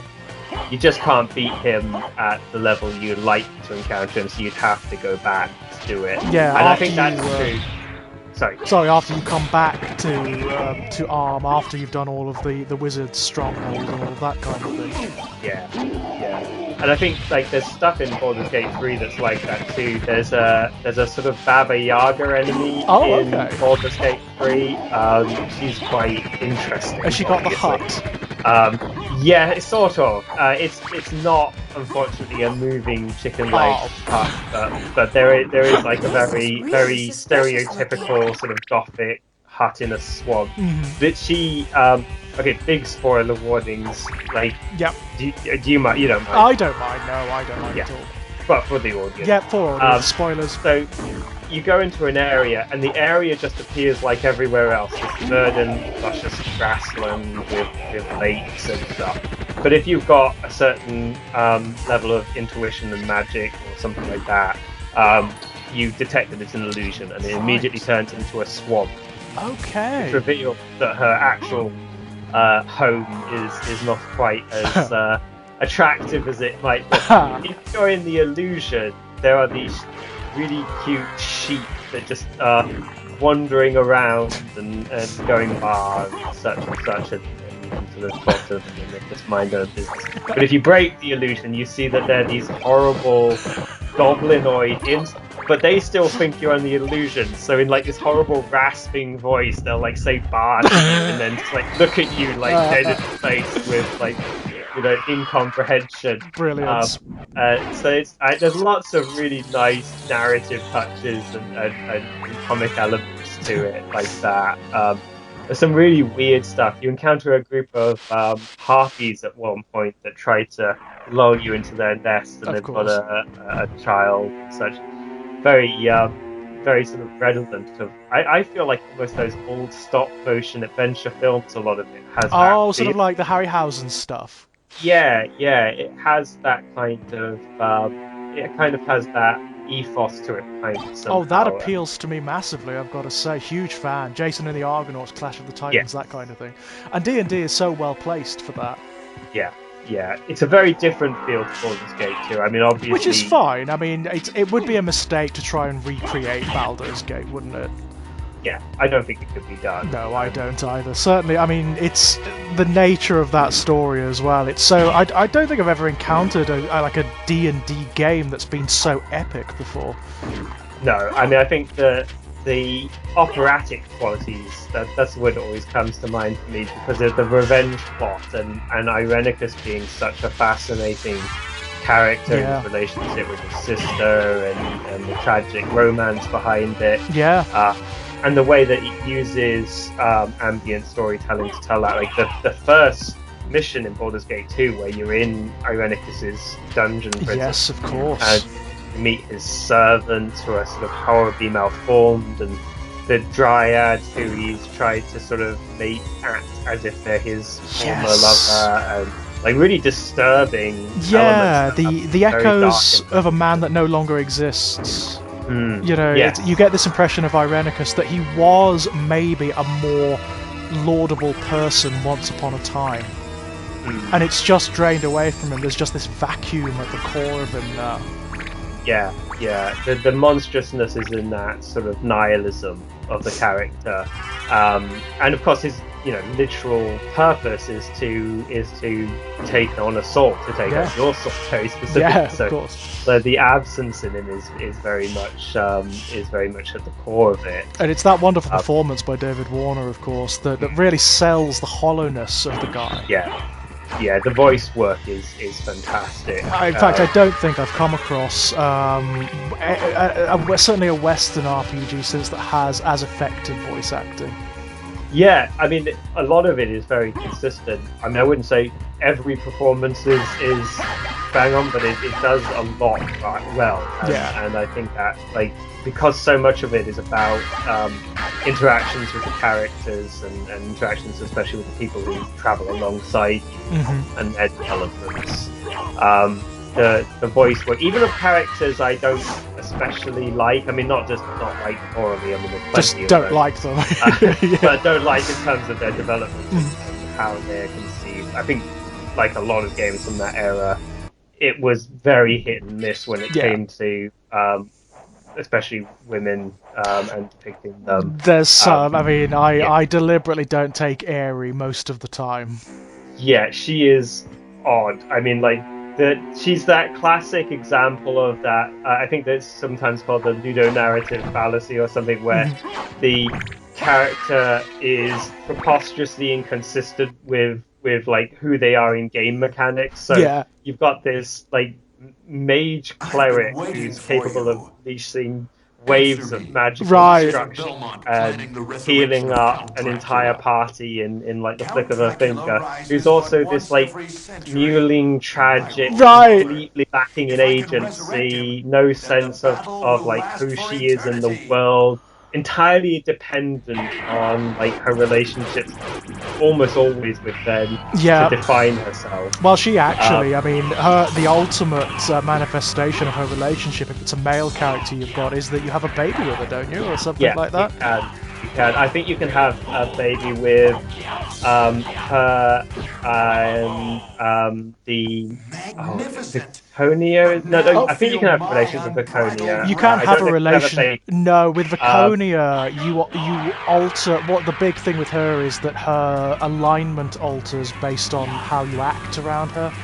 The relationship you can have with a male character if you play as a female character has a similar dynamic where it's a terrible storyline, so I'm no way praising this, but I think it's with Eamon, who you meet. He's basically lawful neutral cleric warrior who has this aspirations of being a paladin. And depending upon how you treat him and what you guide him through, he either becomes lawful good or lawful evil. I was going to say, he can really fall, can't he? You can make him into a real... I mean, he's actually... His lawful neutral persona is awful anyway. He's a terrible guy. His lawful good persona is pretty terrible too. He's a terrible, terrible man. Yeah, he's just really foul. The fact that that's the only relationship they gave to a female character. No, Edwin. You couldn't go with Edwin because he would have been my choice. You know. Yeah, I think Edwin, even like as an evil character, he would have been a much more interesting character. I mean, hell, as weird as it would be, even the chaotic evil dwarf would probably be more interesting. Corgan. I liked Corgan. Yeah, Corgan's fantastic. I always take Corgan in my party. But that explains certainly why you wouldn't take Aerie, because those two are not good friends. I do remember one of the first times I played it, I got into the Underdark, which is a really difficult area, and then they started killing one another. That happens. That happens with Corrigan, I think, the paladin, and Viconia. It's although he's awful to her, and like as much as she's supposed to be evil, like she basically deserves death because she bullies him a little bit, like teases him occasionally. No. This is actually generally are not good. No, they're not. They're really not. Most of the time, like the spontaneous violence comes from the lawful good characters for the most part, whereas the ones who are described as evil, they can be a bit snarky at times, and that seems to be it. I mean, I think Corgan is obviously not a good person. He's obviously a self-serving, amoral bastard, to put it. Yeah. I'm very entertainingly so. There's no problem with having a character like that in the game. And Edwin, obviously, I think, again, the amorality seems to be the predominant feature of evil characters, mainly because it's difficult to depict. It's very hard, isn't it? I mean, I do disagree with like the labeling of Corgan as chaotic evil.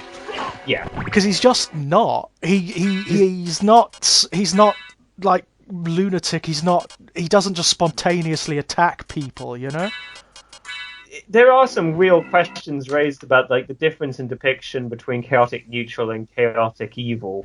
Because the chaotic neutral character, of course, is the gnome Jan. Of course, and isn't Hair Delise chaotic neutral as well, or is he just neutral? Yeah, he might be chaotic neutral. He might be too neutral or chaotic. I suspect because he's a tiefling, he'll be chaotic neutral. Yeah, basically depicted as chaotic. I think he's a tiefling. I can't remember for sure. But he is a tiefling, definitely. Yeah. He's a potential love rival for Aerie, which is also really weird because, like, I don't see why those two characters would gel. Like, no. They don't have any shared ethos. No, I mean, Herr Delis is always... I mean, if you are too good, he's always carping on about how boring you are. Yes, yeah. And Jan does the same. I mean, Jan and Minx's relationship is one of my favourite relationships in the game. Because, of course, he's constantly trying to steal food. Which is just a fantastic comedy at every instance. And I think at one point he successfully does it. I don't think you see Boo on Jan, which would have just been the icing on the cake. I think that would like he opened up Jan and just saw that Boo was in Jan's possession. Yeah, that would have been fantastic. And, yeah, that would have just been absolutely wonderful. But like Minx opens up a dialogue in very angry terms about the evil gnome and the various punishments that are coming to him. But it's indicated that Boo actually quite likes Jan. Yeah, yeah. So it's kind of a very, very amusing thread throughout the whole thing. Jan is fantastic. He's I mean, in no ways different to the evil characters. He's totally self-serving, completely amoral. And just likes causing everybody the maximum amount of trouble possible. Yeah, but in a very mischievous way. They always get the impression that he's not... There's no real harm. No, there's no malevolence at the heart of him. Yeah. He's certainly not out to hurt people, and what he wants is principally just the amusement of it. He's not really got many long-term motivations other than invent weird things and cause trouble. And hasn't he got a thing about turnips as well? I seem to recall that he's got some obsession about turnips. It's either turnips or something very like turnips. Yeah, he's there's some kind of like gnome thing. It's difficult to do gnomes like seriously, and I kind of wish they wouldn't. Like, I do feel like gnome characters work best if you just lean into the absurdity of having gnomes as like a serious option. I remember I had a D&D magazine once that was discontinued in Britain despite the fact that they didn't return the subscription, the subscription cost, but that's Wizards of the Coast for you. Yeah. And one issue I would describe just in its entirety was like 40 pages of desperately trying to make gnomes cool. Just unintentionally hilarious from beginning to end. Yeah, it's very, very, very difficult. Yeah. Like you can do it with halflings, so I don't even see the purpose of doing it with gnomes. Like you've got one of these sort of non-dwarf. That's the options. problem, isn't it? It's like they occupy this null space, don't they, gnomes? Like you've got your halflings, you've got your dwarfs. You don't really need them unless they're going to be. Yeah. And Mazzy Phanton is probably one of the few lawful characters, going back to what we were saying, that I actually do get on. Like, Mazzy's fine. Mazzy's okay. Yeah. She doesn't have any of the frictions that the other lawful characters have. She's just a genuinely decent person. Yeah. She doesn't have a lot of depth or complexity, but I mean, she's obviously, they're dealing with the whole idea that she's struggling with the ignorance of the tall folk and all that, and some, there can be some cat-handedness in how fantasies use fantasy races to talk about oppression. So I think that definitely happens in Baldur's Gate 3. Mentioned in my tieflings as a metaphor for every one of the oppressed is it's tricky because what are you saying? Like black and gay and trans people are like half demons. Right. I mean, this is the problem, isn't it? I mean, this is a problem that when the Spoony one was still making videos, when he did a video about morality in the D&D universes, and of course, the moral conversations you can have change dramatically in reference to those universes because there is actual elemental evil. In those worlds. Tieflings are the literal descendants of soul-sucking creatures. To make them a metaphor for that just becomes... It's problematic, isn't it? I mean, there are actual hells in these universes, and they are populated by avatars of negativity. Like manifestations of absolute evil. It also just feels incredibly forced, because the contexts don't really work for discussing those issues. I mean, for starters, these are all in very charitable, maybe to call it this, but medieval context. Yes. And like the notion of these modern oppressions and modern prejudices framed very much in a contemporary way in these sort of ye old time versions of medieval. It just doesn't work. It feels incongruous. It was one of the problems with the original Dragon Age, of course. I mean, I actually quite liked the original Dragon Age for what it was, but I remember making overtures to the you could only have a homosexual relationship with one of the characters, and he is. My problem is that he was very stereotypical, and also one of the only the more evil characters you could take in the party. I was always making overtures to the guy from the Chantry. What was his name? Alistair, I think his name was. Alistair, yeah. He's I liked him. Yeah, I liked him, but you can't actually engage in a relationship with him. You get to a point where he almost kind of, and then he says, I can't, it's not in me, which is fine. It's absolutely fine.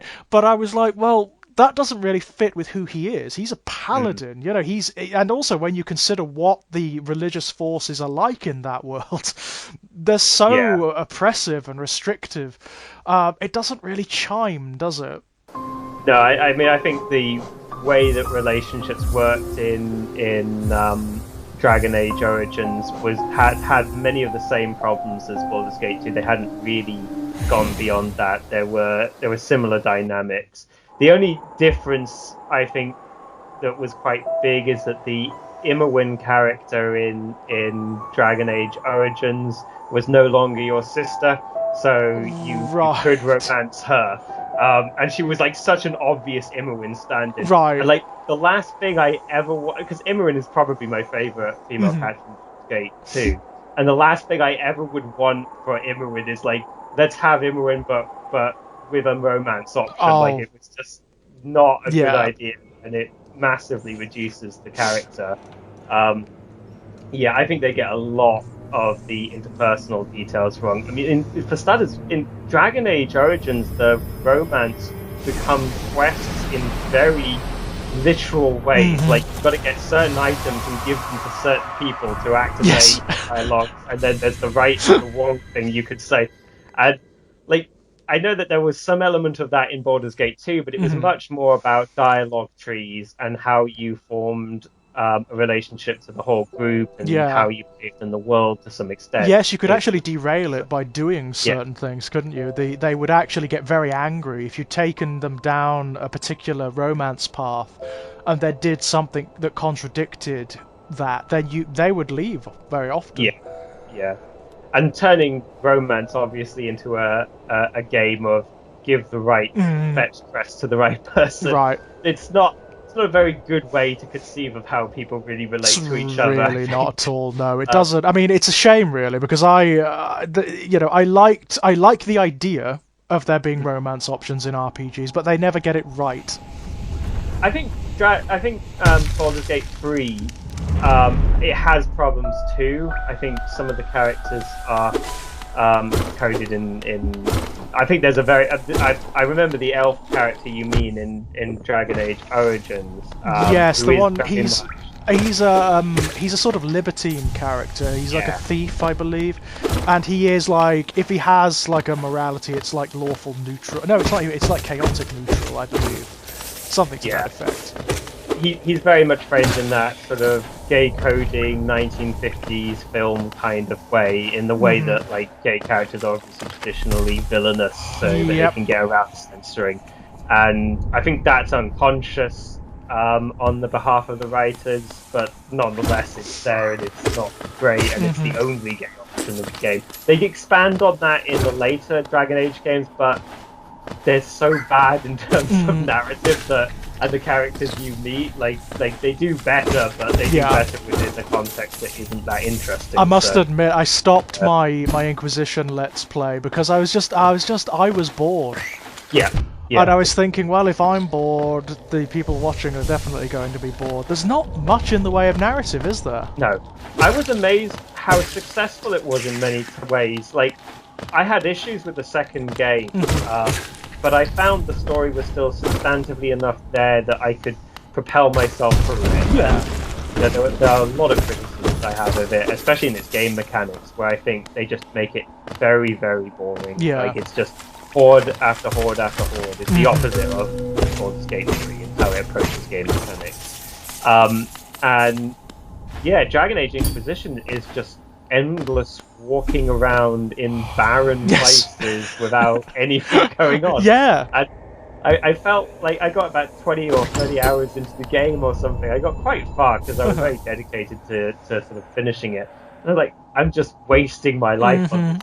Like, I could be doing literally anything else and it would be better. Well, I keep waiting for things to happen. I keep waiting for those narrative things to happen, and they're not happening. No, there's no real interest in it. They've totally sacrificed that to... It feels like an MMORPG without being is the worst of all possible worlds. Yep. Emptiness is the predominant vibe that you get.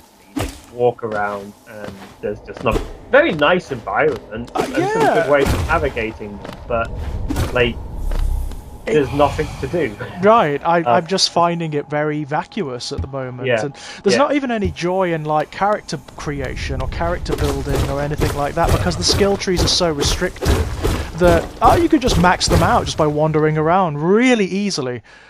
And there's so much scope for farming XP that inevitably becomes most of what you do. That is, that Skinner box kind of mentality to gaming. But I think like even the worst games that do that Skinner box thing tend to have some content. It's almost at the level of a mobile phone game in those terms. It feels like something that wanted to be an MMO, doesn't it? Yeah. That maybe in conception might have been at one time. Yeah, I wouldn't be surprised at all. There is still that mentality that everything has to have an online multiplayer thing. Worries me. Whenever I see I've noticed that apparently Resident Evil 8 is going to have that some sort of online multiplayer system, and that concerns me enormously. You just know that the single player is going to be sacrificed to it. Like, even if they'll obviously have a single player, but either it will be a tiny story that's fine, but is just not worth the asking price if you're mostly interested in that, or the dynamics and the mechanics of it will be totally distorted by the need to create this world as this vast, empty, open space. It's always an issue, isn't it? It always happens. I mean, it's something... Sorry, no, go on. I'd say indie games have been the sort of, I think, the saving grace in all of this, because they've obviously pushed in the other direction by necessity. They can't really create big multiplayer online games that will compete against the AAA studios. And the Metroidvania games that we talked about, the Dark Knight and Blasphemous, are wonderful examples of these intensely first play, like one player offline experiences that are honed for that end. Another game that I've played is I think I describe it as a roguelike, Hades. Hades! I've seen so many people talking about that. It's a bit of a phenomenon, isn't it? Yeah, I think it's really taken off, and you can see why. I'm a huge fan of the studio. I didn't get on quite as well with the game Transistor, I think it was called, which was the second game they made. I might return to that because I've loved their other games so much, and I'm sort of willing to give it the benefit of the doubt again. But Bastion, I enjoyed immensely, both in terms of storytelling and the game mechanics of it. And I think with Hades, they've taken the good things about Bastion and Transistor and really elevated them massively, and it's sort of replaced the Binding of Isaac.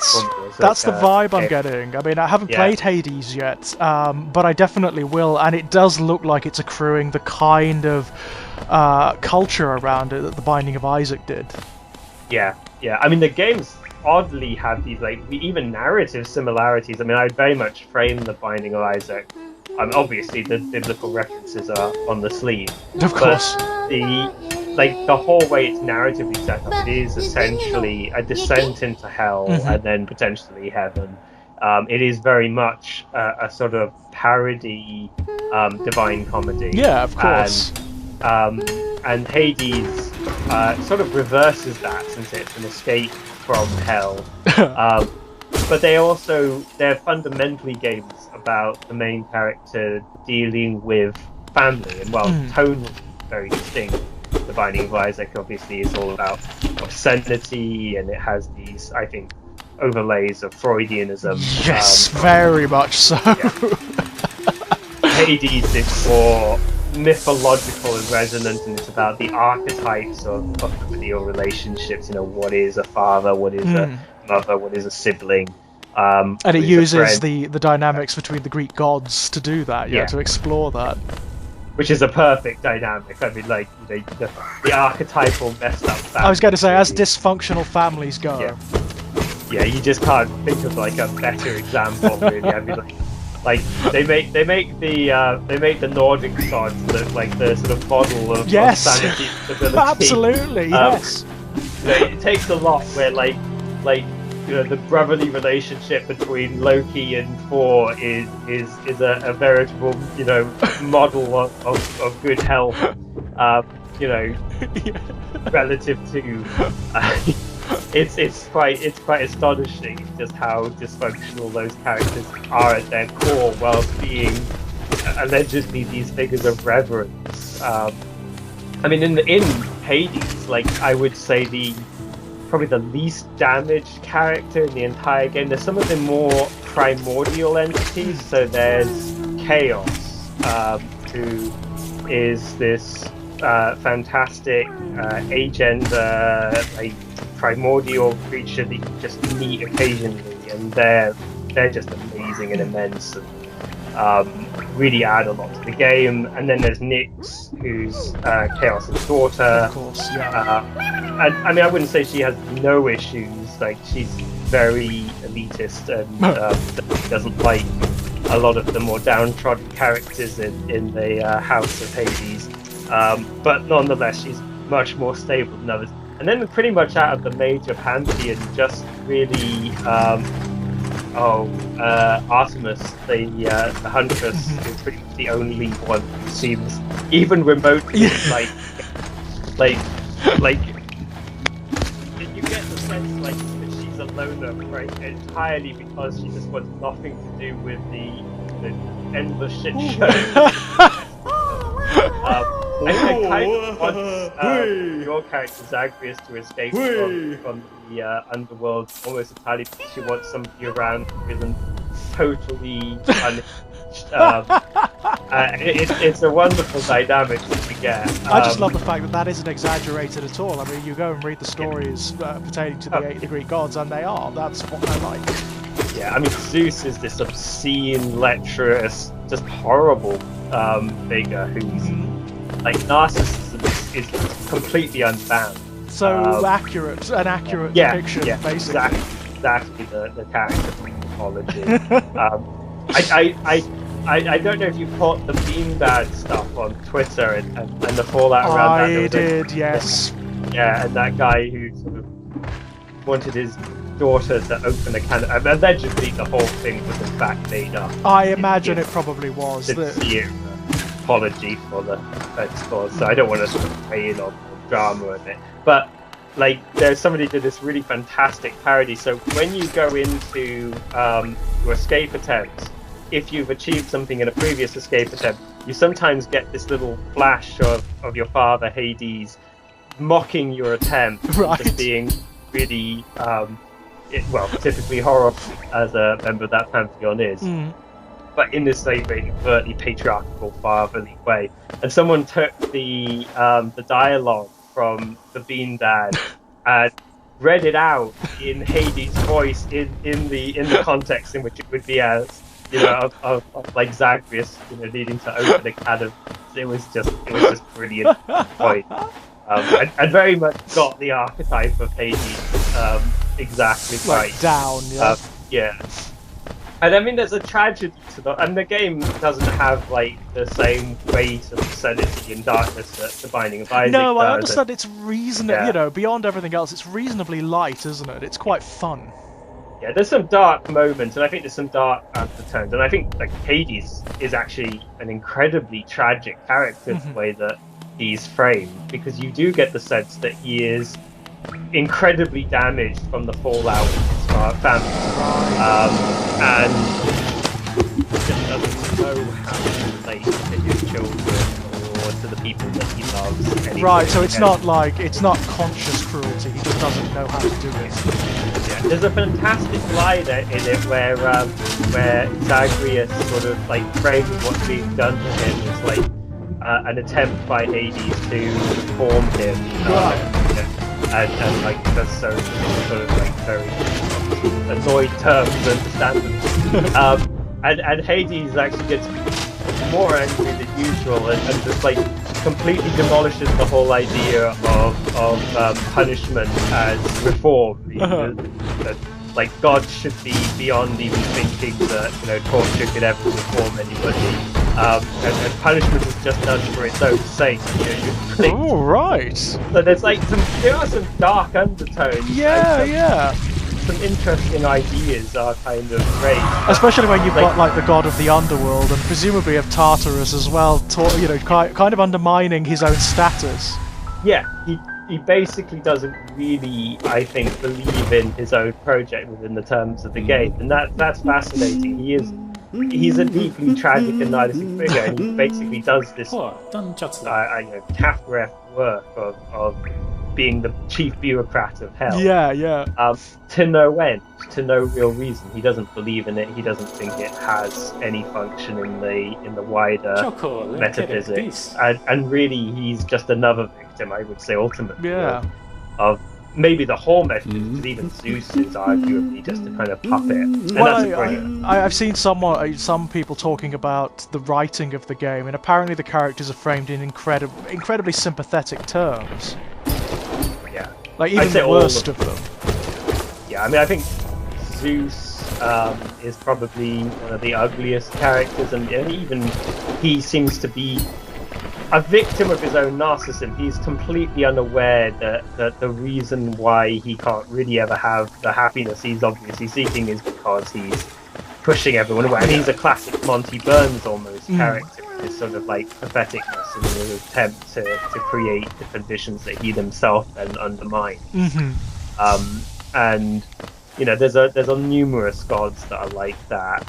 The characters that probably are the least tragic are like the characters that are either comic relief. There's a skeleton that is completely enigmatic and just wants you to kill him over and over again for training. And seems to just exist in this bizarre reality of like drifting, but to no seeming end. Presumably that will be clarified at some point, yeah.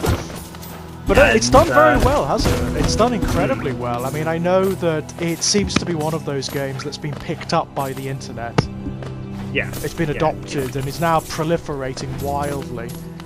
It's very memeable. I mean, I think of many of these, more than most of these games, I mean, certainly more than, say, Blasphemous or even, Hollow Knight, I think it's incredibly memeable because there's a wonderful colour palette in it. It's a beautiful looking game, but in a very vivid way that sort of translates well to the internet, to fan up to standalone images. And yes, I've noticed a lot of people, like the artistic corners of the internet, love the characters. The characters so much.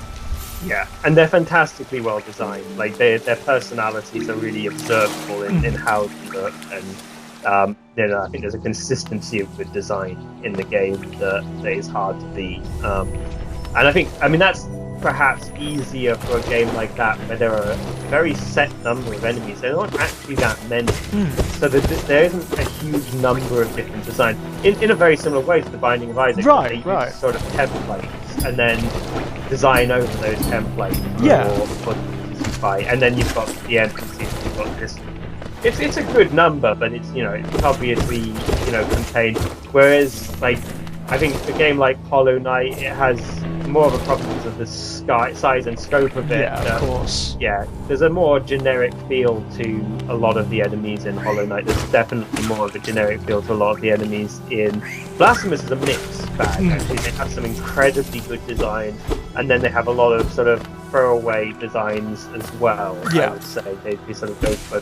Where I think Hollow Knight and Blasphemous do very well, though, is tethering the enemies to the environment. Oh, that is such a beautiful thing in Hollow Knight. I mean, it's that thing. I believe we may have discussed this before, actually, but it's that phenomenon of video game characters and monsters feeling like that they belong where they are.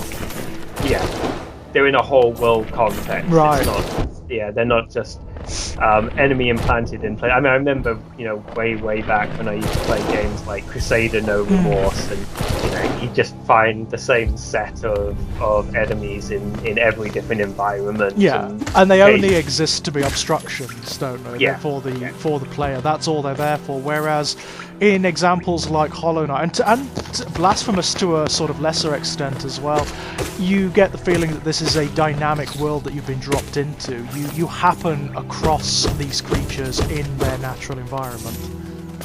One of the things Hollow Knight does so beautifully is it has all of these transitional spaces. So it has these areas that are between other areas and have aspects of both of them, or areas that come off other areas and continue a certain thematic aspect. So, a wild area will go into a garden. A sort of barren city will go into a barren wasteland.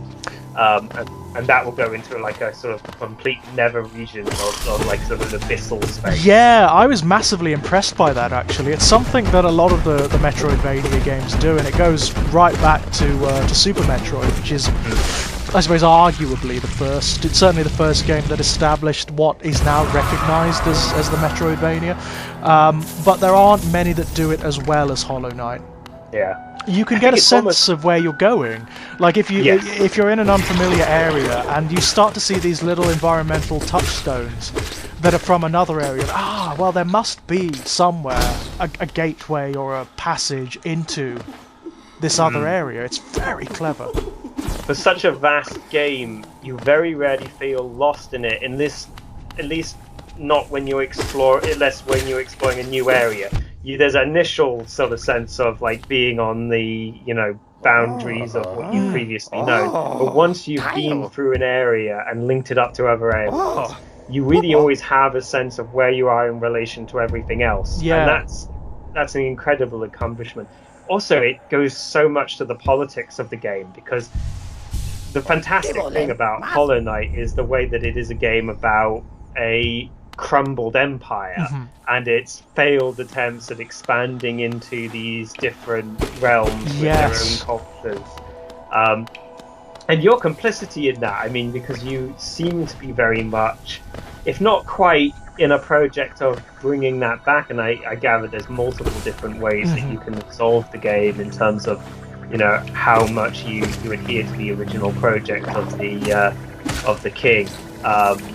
You kind of are still operating within his imperialistic terms, explicit imperialistic terms, and sort of going into areas and just, innocence and morality in that game is kind of not really a major theme, but you are basically intruding into other places, other people's homes, and just massacring them. Yeah, it's certainly something. I feel it's almost like a conscious thing in Hollow Knight, isn't it? You almost get the impression with a lot of the areas that they designed it to deliberately evoke that. A lot of the creatures feel very innocent. Yes, there's a desperation to a lot of them. I mean, I think especially the maggot-like creature that you encounter very early on that takes on the armor of one of the old champions of the king. Yeah, the False Knight. Yeah, and he basically does it just to defend his siblings. Yes, and that's the only reason. And it's a very pathetic moment where you find them crying over the corpse of this creature that you've slain. And yeah, I mean the game. I mean one of the darkest moments, the moths. I think, one of the darkest elements of the game, because it's heavily implied that they're intimately associated both with the rise and fall of this empire, that they made a deal with this king and gave up their former object of worship, this dream entity. Yeah. I can't remember what it's called. It's some kind of like light entity that they previously worshipped. And I think is the origin of the corruption of the empire. And they've committed this sort of original sin. And all that they have left is basically ghosts. There's only one of them remaining, is that shaman character, and you get to go into the grave site. Of course, one of the things you can do, and the game implies that you should, and kind of pushes you towards doing it, is you can just go and desecrate these graves. You can slay the ghosts one after the other. It's difficult to do because you immediately get attacked. You get attacked by the guardian ghost, don't you? You can do it like 2 or 3 at a time, so you're definitely going to die to the guardian ghost until you've gotten rid of all the others. You can sort of do it in clusters. You can get quite a lot of the dream energy from that, which is difficult to come by in other ways. It just kind of encourages you to wipe out even the memory of this moth people that. And of course, all the different ways the different other groups have dealt with either the original sort of imperialism of this, the Pale King, or the downfall of that, are all inherently tragic. So the bees have completely retreated into their own insular hive, but nonetheless still are corrupted. Nothing can escape. Nothing escapes. There's no redemption offered to anyone. Except maybe the Colosseum of Fools, which just seems to run on its own little sort of internal culture, doesn't it? It's a wonderful place. It's like one of the most sort of it's one of the most obscene areas of the game in terms of sort of how it operates. I mean, its king isn't even alive anymore. Right, I loved that. The fact, he's just this shell, just this hollow shell that's been left there. And they are totally indifferent. They don't actually require, as long as the effigy of this authority remains, they just continue on, absolutely blithely. And obviously that's one of the places you rediscover Zote. Of course. Zote is. I don't know how far along you are with Zote. Have you? I fought him.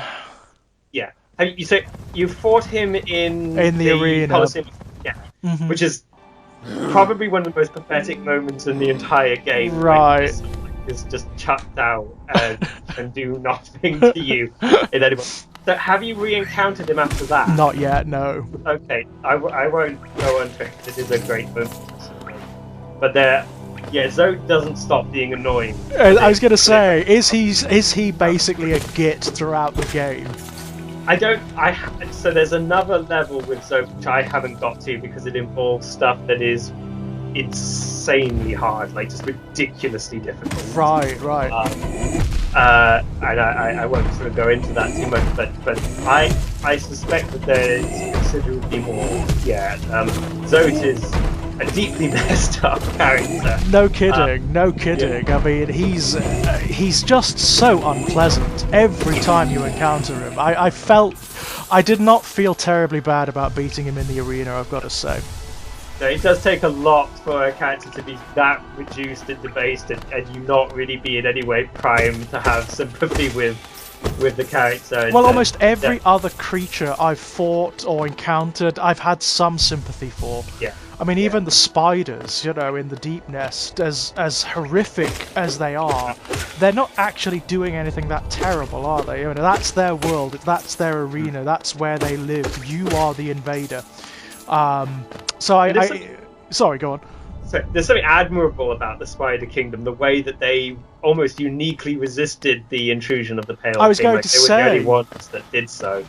And there's kind of a quality of, there's them and there's the Mantis tribe that made sort of had an uneasy relationship, but definitely retained their independence. And And I think actually, you mentioned Zoe being one of the least likable characters. I think one of the more unlikable other characters, I don't know if you've encountered them yet, but the Traitor Lord. Have you encountered the Traitor? I don't think I've encountered that one yet. So that's not only is that character in the lore pretty unpleasant in terms of their relationship to the other Manti. I'm not sure if Manti is the plural of Mantis. It smells like Fantasies. Fantasies. I'm going to say Manti sounds, but the other Manti and its relationship with them is pretty messed up. But also it's one of the most frustrating fights in the game. You will probably encounter the Traitor Lord, and then you'll re-encounter them over and over and over and over again as you try to deal with them. So they're not. They're one of the more frustrating fights. It's actually one of the odd things about Hollow Knight I found. Most of the game is pretty easy, isn't it? It's not the actual levels themselves, the areas are not that difficult to traverse for the most part.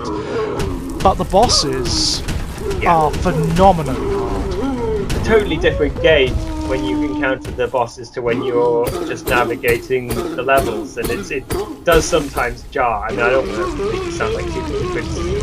No. It becomes very Dark Souls when you encounter the bosses. There's a definite way of doing them.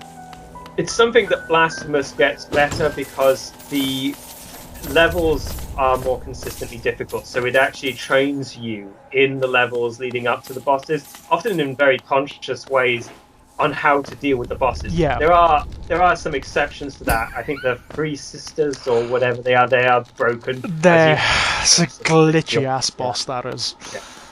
You just get lucky eventually and win. Yeah, that's basically it. That is basically it. And often they glitch out, There is a problem with them just glitching out and you just spontaneously win.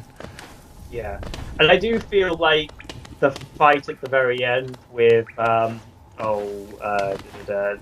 Escribar, yeah. I feel like that fight was pitifully unchallenging. I mean, maybe I don't want that to sound like a boast, but I found like earlier fights considerably more difficult. Oh, compared to some of the, I mean, the one that comes directly before Escribar, I can't remember her name, but the one who's responsible for killing the player character's comrades at the beginning of the game, she is phenomenally hard in comparison to Escribar. Yeah, much harder. She's one of the hardest fights in the game. She is. There's just a way of doing her. That's it. You've got to learn how to fight her. If you don't, then she's going to massacre you. With Hollow Knight, you almost going into the boss fights have to have like a completely different mentality to the rest of the game. Mm-hmm. And I find like I just need to switch up the charms completely. Yeah. Like there are certain charms that I just won't use for normal navigation. I don't use the one where if you heal, it creates a spore cloud around you, because I find that when I'm navigating most of the game, I heal away from enemies, so it becomes kind of redundant. Like I find a nook to heal in, but obviously no enemy is then wandering into the spore cloud, so I'm just wasting those slots. Mm-hmm. But that becomes incredibly useful in the context of a boss fight where any healing is obviously going to be done in fight. Of course, and you've got an enclosed arena anyway, so the likelihood of the boss getting into your spore cloud is very, very high. On the other hand, like the compass and the gathering swarm that collects all of the money, those become pointless in a boss fight. You just don't need them, and they don't give you any extra capacity to win.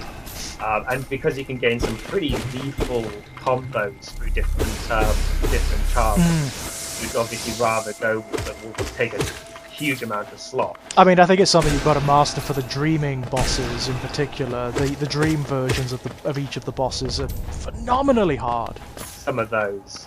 And there's a particular set of ultra hard optional fights in a particular place in the game, which I don't think you've got to. Right. It's similarly, like you would never be able to deal with them without tactically thinking about how you could. And I would say that awful traitor lord have like a very. I actually just gave up at one point and just looked online for like what is the ideal combo because I obsessively went for the for getting all of the different charms, so I have all but one of them now, and that one is complicated because it has to do with the plot of the game, I gather. Right. And to get that, you have to go through this really difficult platform level, the whole level, and even if you just played it straight through without any mistakes, it would probably take a good half hour. And it's all platforming, and it's buzzsaws everywhere, and it's horrendous, and it does not give you generous save space points, so you go way back every time you die. That's really when I stopped playing the game, because I needed to beat that to get certain endings. Right. I actually got up to the very end of it, the very last sequence of jumps and buzzsaws and all the rest of it. And after doing that like 30 or 40 times, I was like, no, not right now. I might try again. Yeah, with a different mindset, Yeah, you definitely need to like be in a certain zen space. It's so bizarre how often that happens, though, doesn't it? I mean, I find that's definitely the way to tackle games like Dark Souls and Bloodborne and whatnot. I mean, I never finished my Dark Souls 3 Let's Play, and that's simply because I couldn't beat this encounter. I just could not get past it. And I've been trying for months and months and months and months, and I just spontaneously put it on a few weeks ago and beat it. Just out of the blue, just spontaneously beat it, and I have no idea how. I remember when I first beat the Hades game. And you have to go all the way through, and there's obviously a huge boss fight at the end. I won't say with whom, but if you think about the game, it's probably not going to be a huge shock. Right. But yeah, it's a very difficult fight, and I must have got to it so many times. Very equivalent of the Mega Satan, except harder in many ways, because almost every time I've got up to Mega Satan in Binding of Isaac, my Isaac has been so ridiculously OP anyway. It's actually not been difficult. Right, if you get there, odds on, you're going to be able to handle it. Yeah, whereas that's definitely not necessarily the case with the way that Hades is set up. And I had a really crummy day, and I was really just going on it for like some relief, something to distract myself. And for some reason, it just all clicked into place, and I got through. And it's and of course it's a bit of a twist after you get through, and I won't sort of go over that, but nonetheless, as those games are sort of necessarily still frustrating in its own way. But yeah, I mean, it is weird the kind of mind frame you have to be in to get through some of these enemies, and the battles in Hollow Knight can be some of the most frustrating. They can also be some of the most rewarding. Of course. Yeah. I mean, one of the fights I love probably best in video games is the fight with the Mantis Lords. Have you encountered them? Actually, I'm not sure if you have. I don't think so. I don't think I have. Because they can appear quite early in the game, and I think you've just not. I just haven't gone to the area. No. It's so easy to do. I'm such a completionist. I tend to like very rigorously study the map and try and like edge out every area. So I don't tend to like just think that they're given point in the game, but it's probably not really the best way to play games anyway.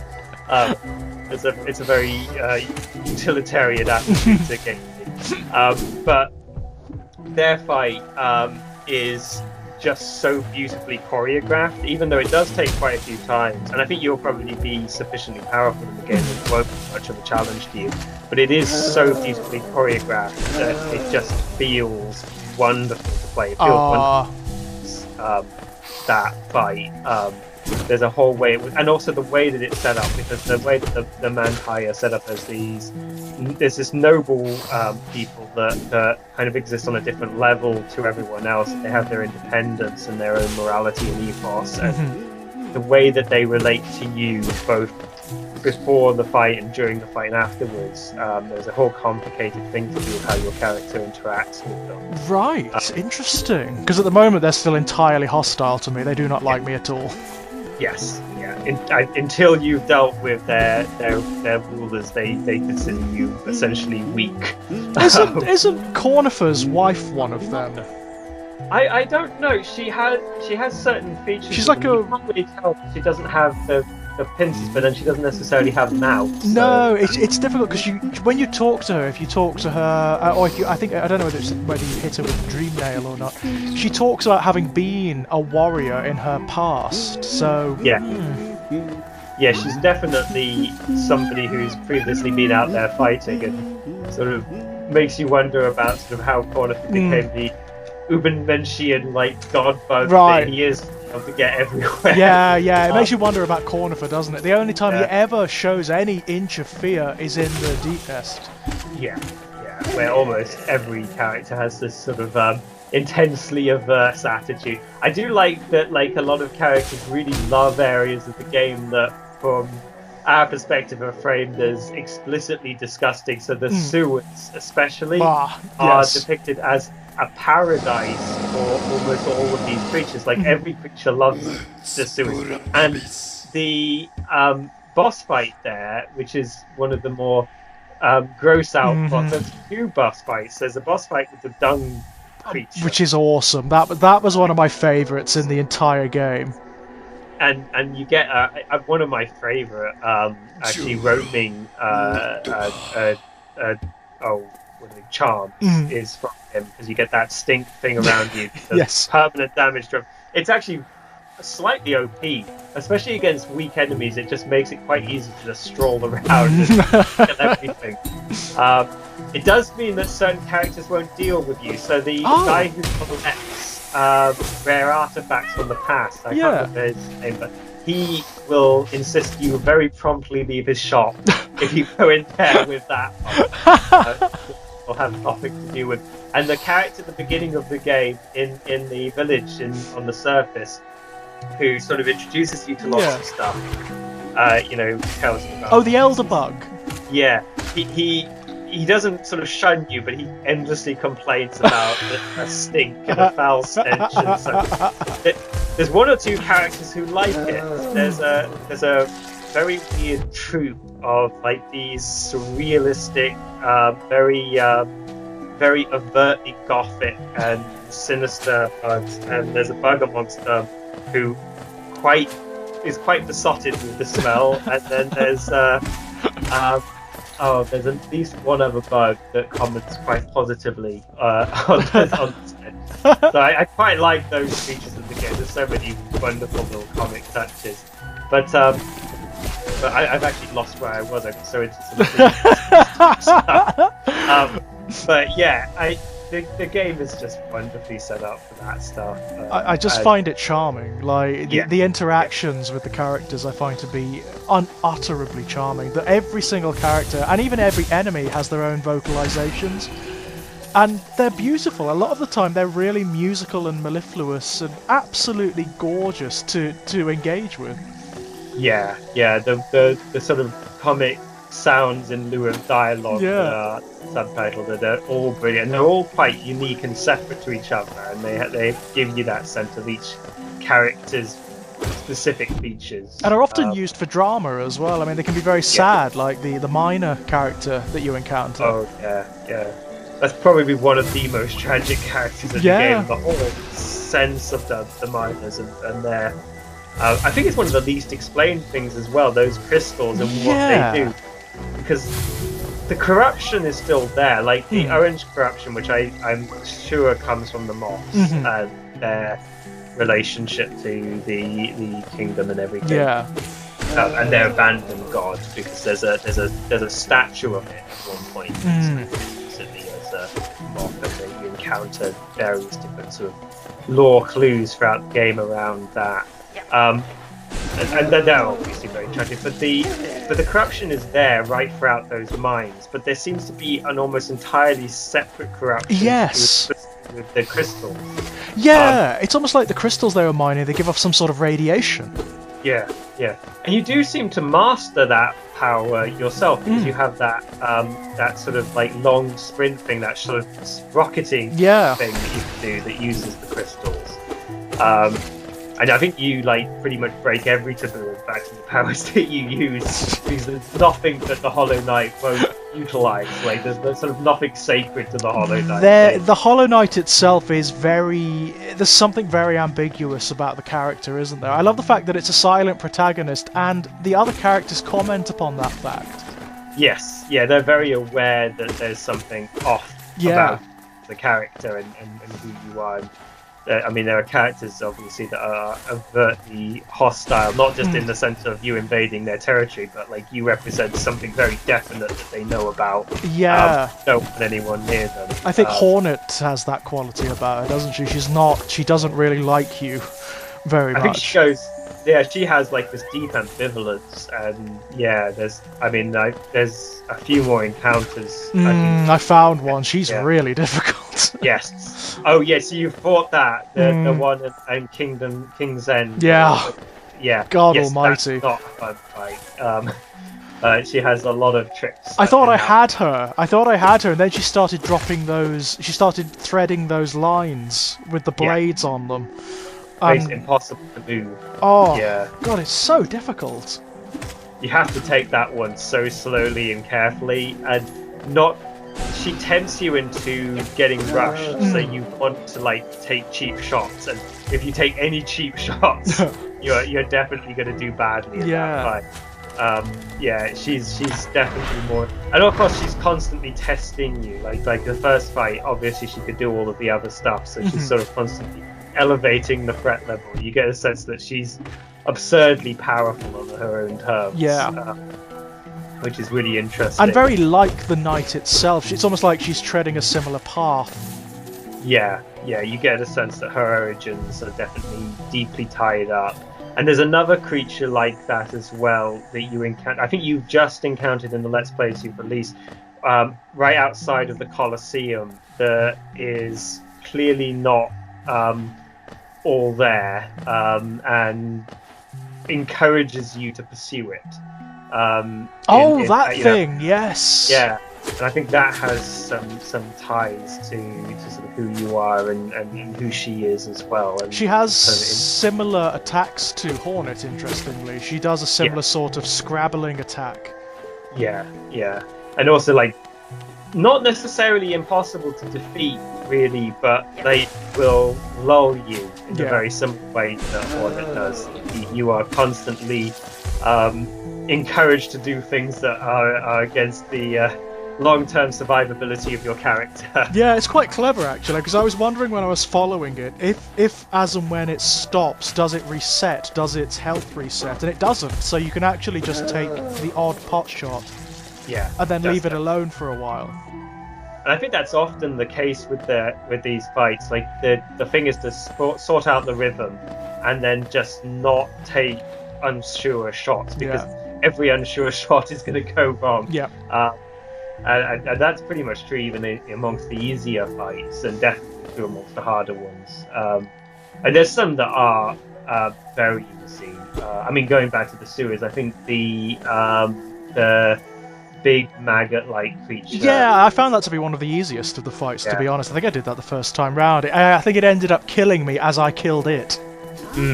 And that's always frustrating because it does reset quite often. I think if you do that, it doesn't count as a victory. Yeah. That creature is interesting. Have you read the description for that creature? Haven't yet, no.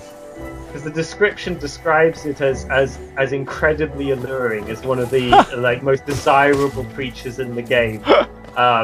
Which it's like this giant maggot that just like releases other maggots, and it just goes back to that whole thing of the sewers and the sort of where the shit is being like brilliant. Yeah, obviously them being bugs, they have a very different sense of value to it. Yes. I love that. That's fantastic. It's actually like barren places that seem to disturb the bugs, like the insects. Like the more emptier, the more desolate. Like the Howling Cliffs and that kind of area. Yeah, and the abyssal spaces. Oh God, yeah.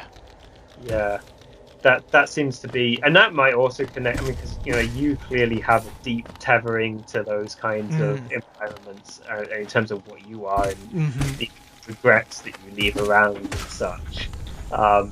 And yeah, I think like there's that sense of like verdancy and life and the sort of like overabundance of it, which it feels like the curse that's afflicted them all is very much just that on overdrive. It's almost like life in excess, and that orange stuff seems to be very much just sort of like concentrated living energy. Well, when it infects other creatures and the way it transforms them and alters them, it's almost like evolution on overdrive, isn't it? Yeah. It's very much like there's a kind of ecological theme going on there, because you've got this empire that has, in very many ways, repressed all of that, and nonetheless it returns. Like it can try and squash back nature and pretend that nature doesn't exist, but nonetheless it's not going to sort of stay in its allotted space. And really all the devices that seem to be around the crumbled empire and around Hollow Nest are containers. Like you've got eggs that contain infection. You've got various different like warded off zones. You've got like really quite hard borders. You've got these you've got these various like energy fields of energy. And it's really the inability to actually cordon off nature and to actually put nature in a box that seems to be the inherent problem that drives the game, and sort of takes it to its full extent. And it's kind of like the opposite ethos that the spiders seem to have, where they've sort of found this primal balance almost, which the Pale King seemed to sort of stand against in every sense. Yeah, it's interesting, isn't it? Because that particular part of Hollow Nest, if you strike a lot of the corpses with the Dream Nail, they talk about how this nest rejects us. It's rejecting civilization in many respects, isn't it? It's its own ecosystem, and they're very much, the spiders are definitely some of the more animalistic. Yes. Yeah, they're the more like they are the more in touch with all of that sort of that's outside of Hollow Nest. Like even the other kingdoms that are like the Mantis that sort of strike a balance. They might be independent, but they're still willing to operate within the terms of the Pale King and within his sort of bounds, and not obviously overtly oppose his project. I mean, I'm trying to think if there's any others, but like other than like the stuff of the Abyss itself, which seems to have almost its own life. I don't think there's anything else that's quite as overtly opposed to project as the spiders, and they're fascinating enemies, and the whole way they fight and operate, and the way that they're based. Oh, it's superb. It's where the game really does dip into the horror that's been just suggested subtly under the surface up to that point. The deeper you go, the more horrific it actually gets. And the depths of the Deep Nest are vile. Yeah. You find the parasitical creatures are just... Have you encountered... actually, I probably shouldn't say, because if you haven't, it would give away quite a big thing. But yeah, I'll leave that. But there's some pretty disturbing stuff with the parasites. Oh, interesting. I mean, I've encountered the midwife. That was interesting. I've sort of got her number almost immediately. Yeah, you can keep talking to her and keep coming back, but you just have to jump away every time. And it's really funny because every time she'll be like, haha, I didn't mean to do that. Like, oh, you got me this time. And like, she's kind of... I haven't ever actually been consumed by her before, but apparently she does actually kill you in a sort of one-shot sense. Oh, does she? Does she actually just kill you? I think that's, as I say, it hasn't happened because I haven't stood around. Also, that whole area is one of the most tricky to explore, so having a regret linked to that place is not really ever desirable. Yeah, it's definitely one of the most dangerous areas of Hollow Nest thus far. Yeah, it feels more like Blasphemous in navigating it, in that you can just die to normal enemies quite easily. Yep. there's a lot of opponents. The big spiders with masks. I love them. I love them to bits. They've got a great name if you look at them up in the journal. I can't quite remember what it is. But it's something almost religious. They seem to have this interesting tether, along with some of the other mask creatures, to the mask maker. What is that about? I've only just encountered the mask maker. The lore there seems to be very like sketchy, so there doesn't seem to be much, but it does seem to imply that the mask maker existed before everything else, before the Hollow Nest. You know, way back in the days when all of these separate kingdoms were just separate, and the king figure hadn't, you know, transitioned from a worm into the Pale King and established the empire. And yeah, I mean, the mask creature implies that like there are all of these bugs without faces, which seems to be a metaphor, and that by giving them masks, it somehow gives them an identity in a way of the world. And it seems like this kind of this kind of civilizational thing before the Empire, this kind of attempt to sketch out a different kind of civilization to the one that the Hollow, that the Pale King sets up, and that exists in a totally different sphere. Like the masked creature the mask maker doesn't seem to even have anything to say about the Hollow King. Like it doesn't seem to even acknowledge the Hollow King, which sometimes gives you the sense that like the mask maker expects to go on beyond this phase. Like, it's something perpetual. Yeah, like this is an odd phase, and that the Pale King obviously does something very similar in that he creates this civilizational influence around him that seems to elevate the bugs to sort of higher levels, and you get that in the City of Tears. The City of Tears, yeah, of course. And those are some of the more unpleasant bugs, actually. They are, actually. I found them very funny when I first encountered them, until I started hitting them with the Dream Nail. And then I realised that they are sort of like the bourgeoisie of the bugs. Yes. And I was like, oh no, I don't mind killing you anymore. They're very hateful. They're terrified that you're just there to take their money. Yeah. Yes, Even the one that runs away and flails. I love it. The powdered wigs and everything. Just love it. One thing you should definitely do is give a huge amount of geo. Like I think you need to give about 2,000 geo to that bank, and then go away and then come back later, because there's quite a good narrative thing around that. The bank is not just sort of like a sitting non-story. Oh, I thought it was just a mechanism. You have to use it to kind of really find out.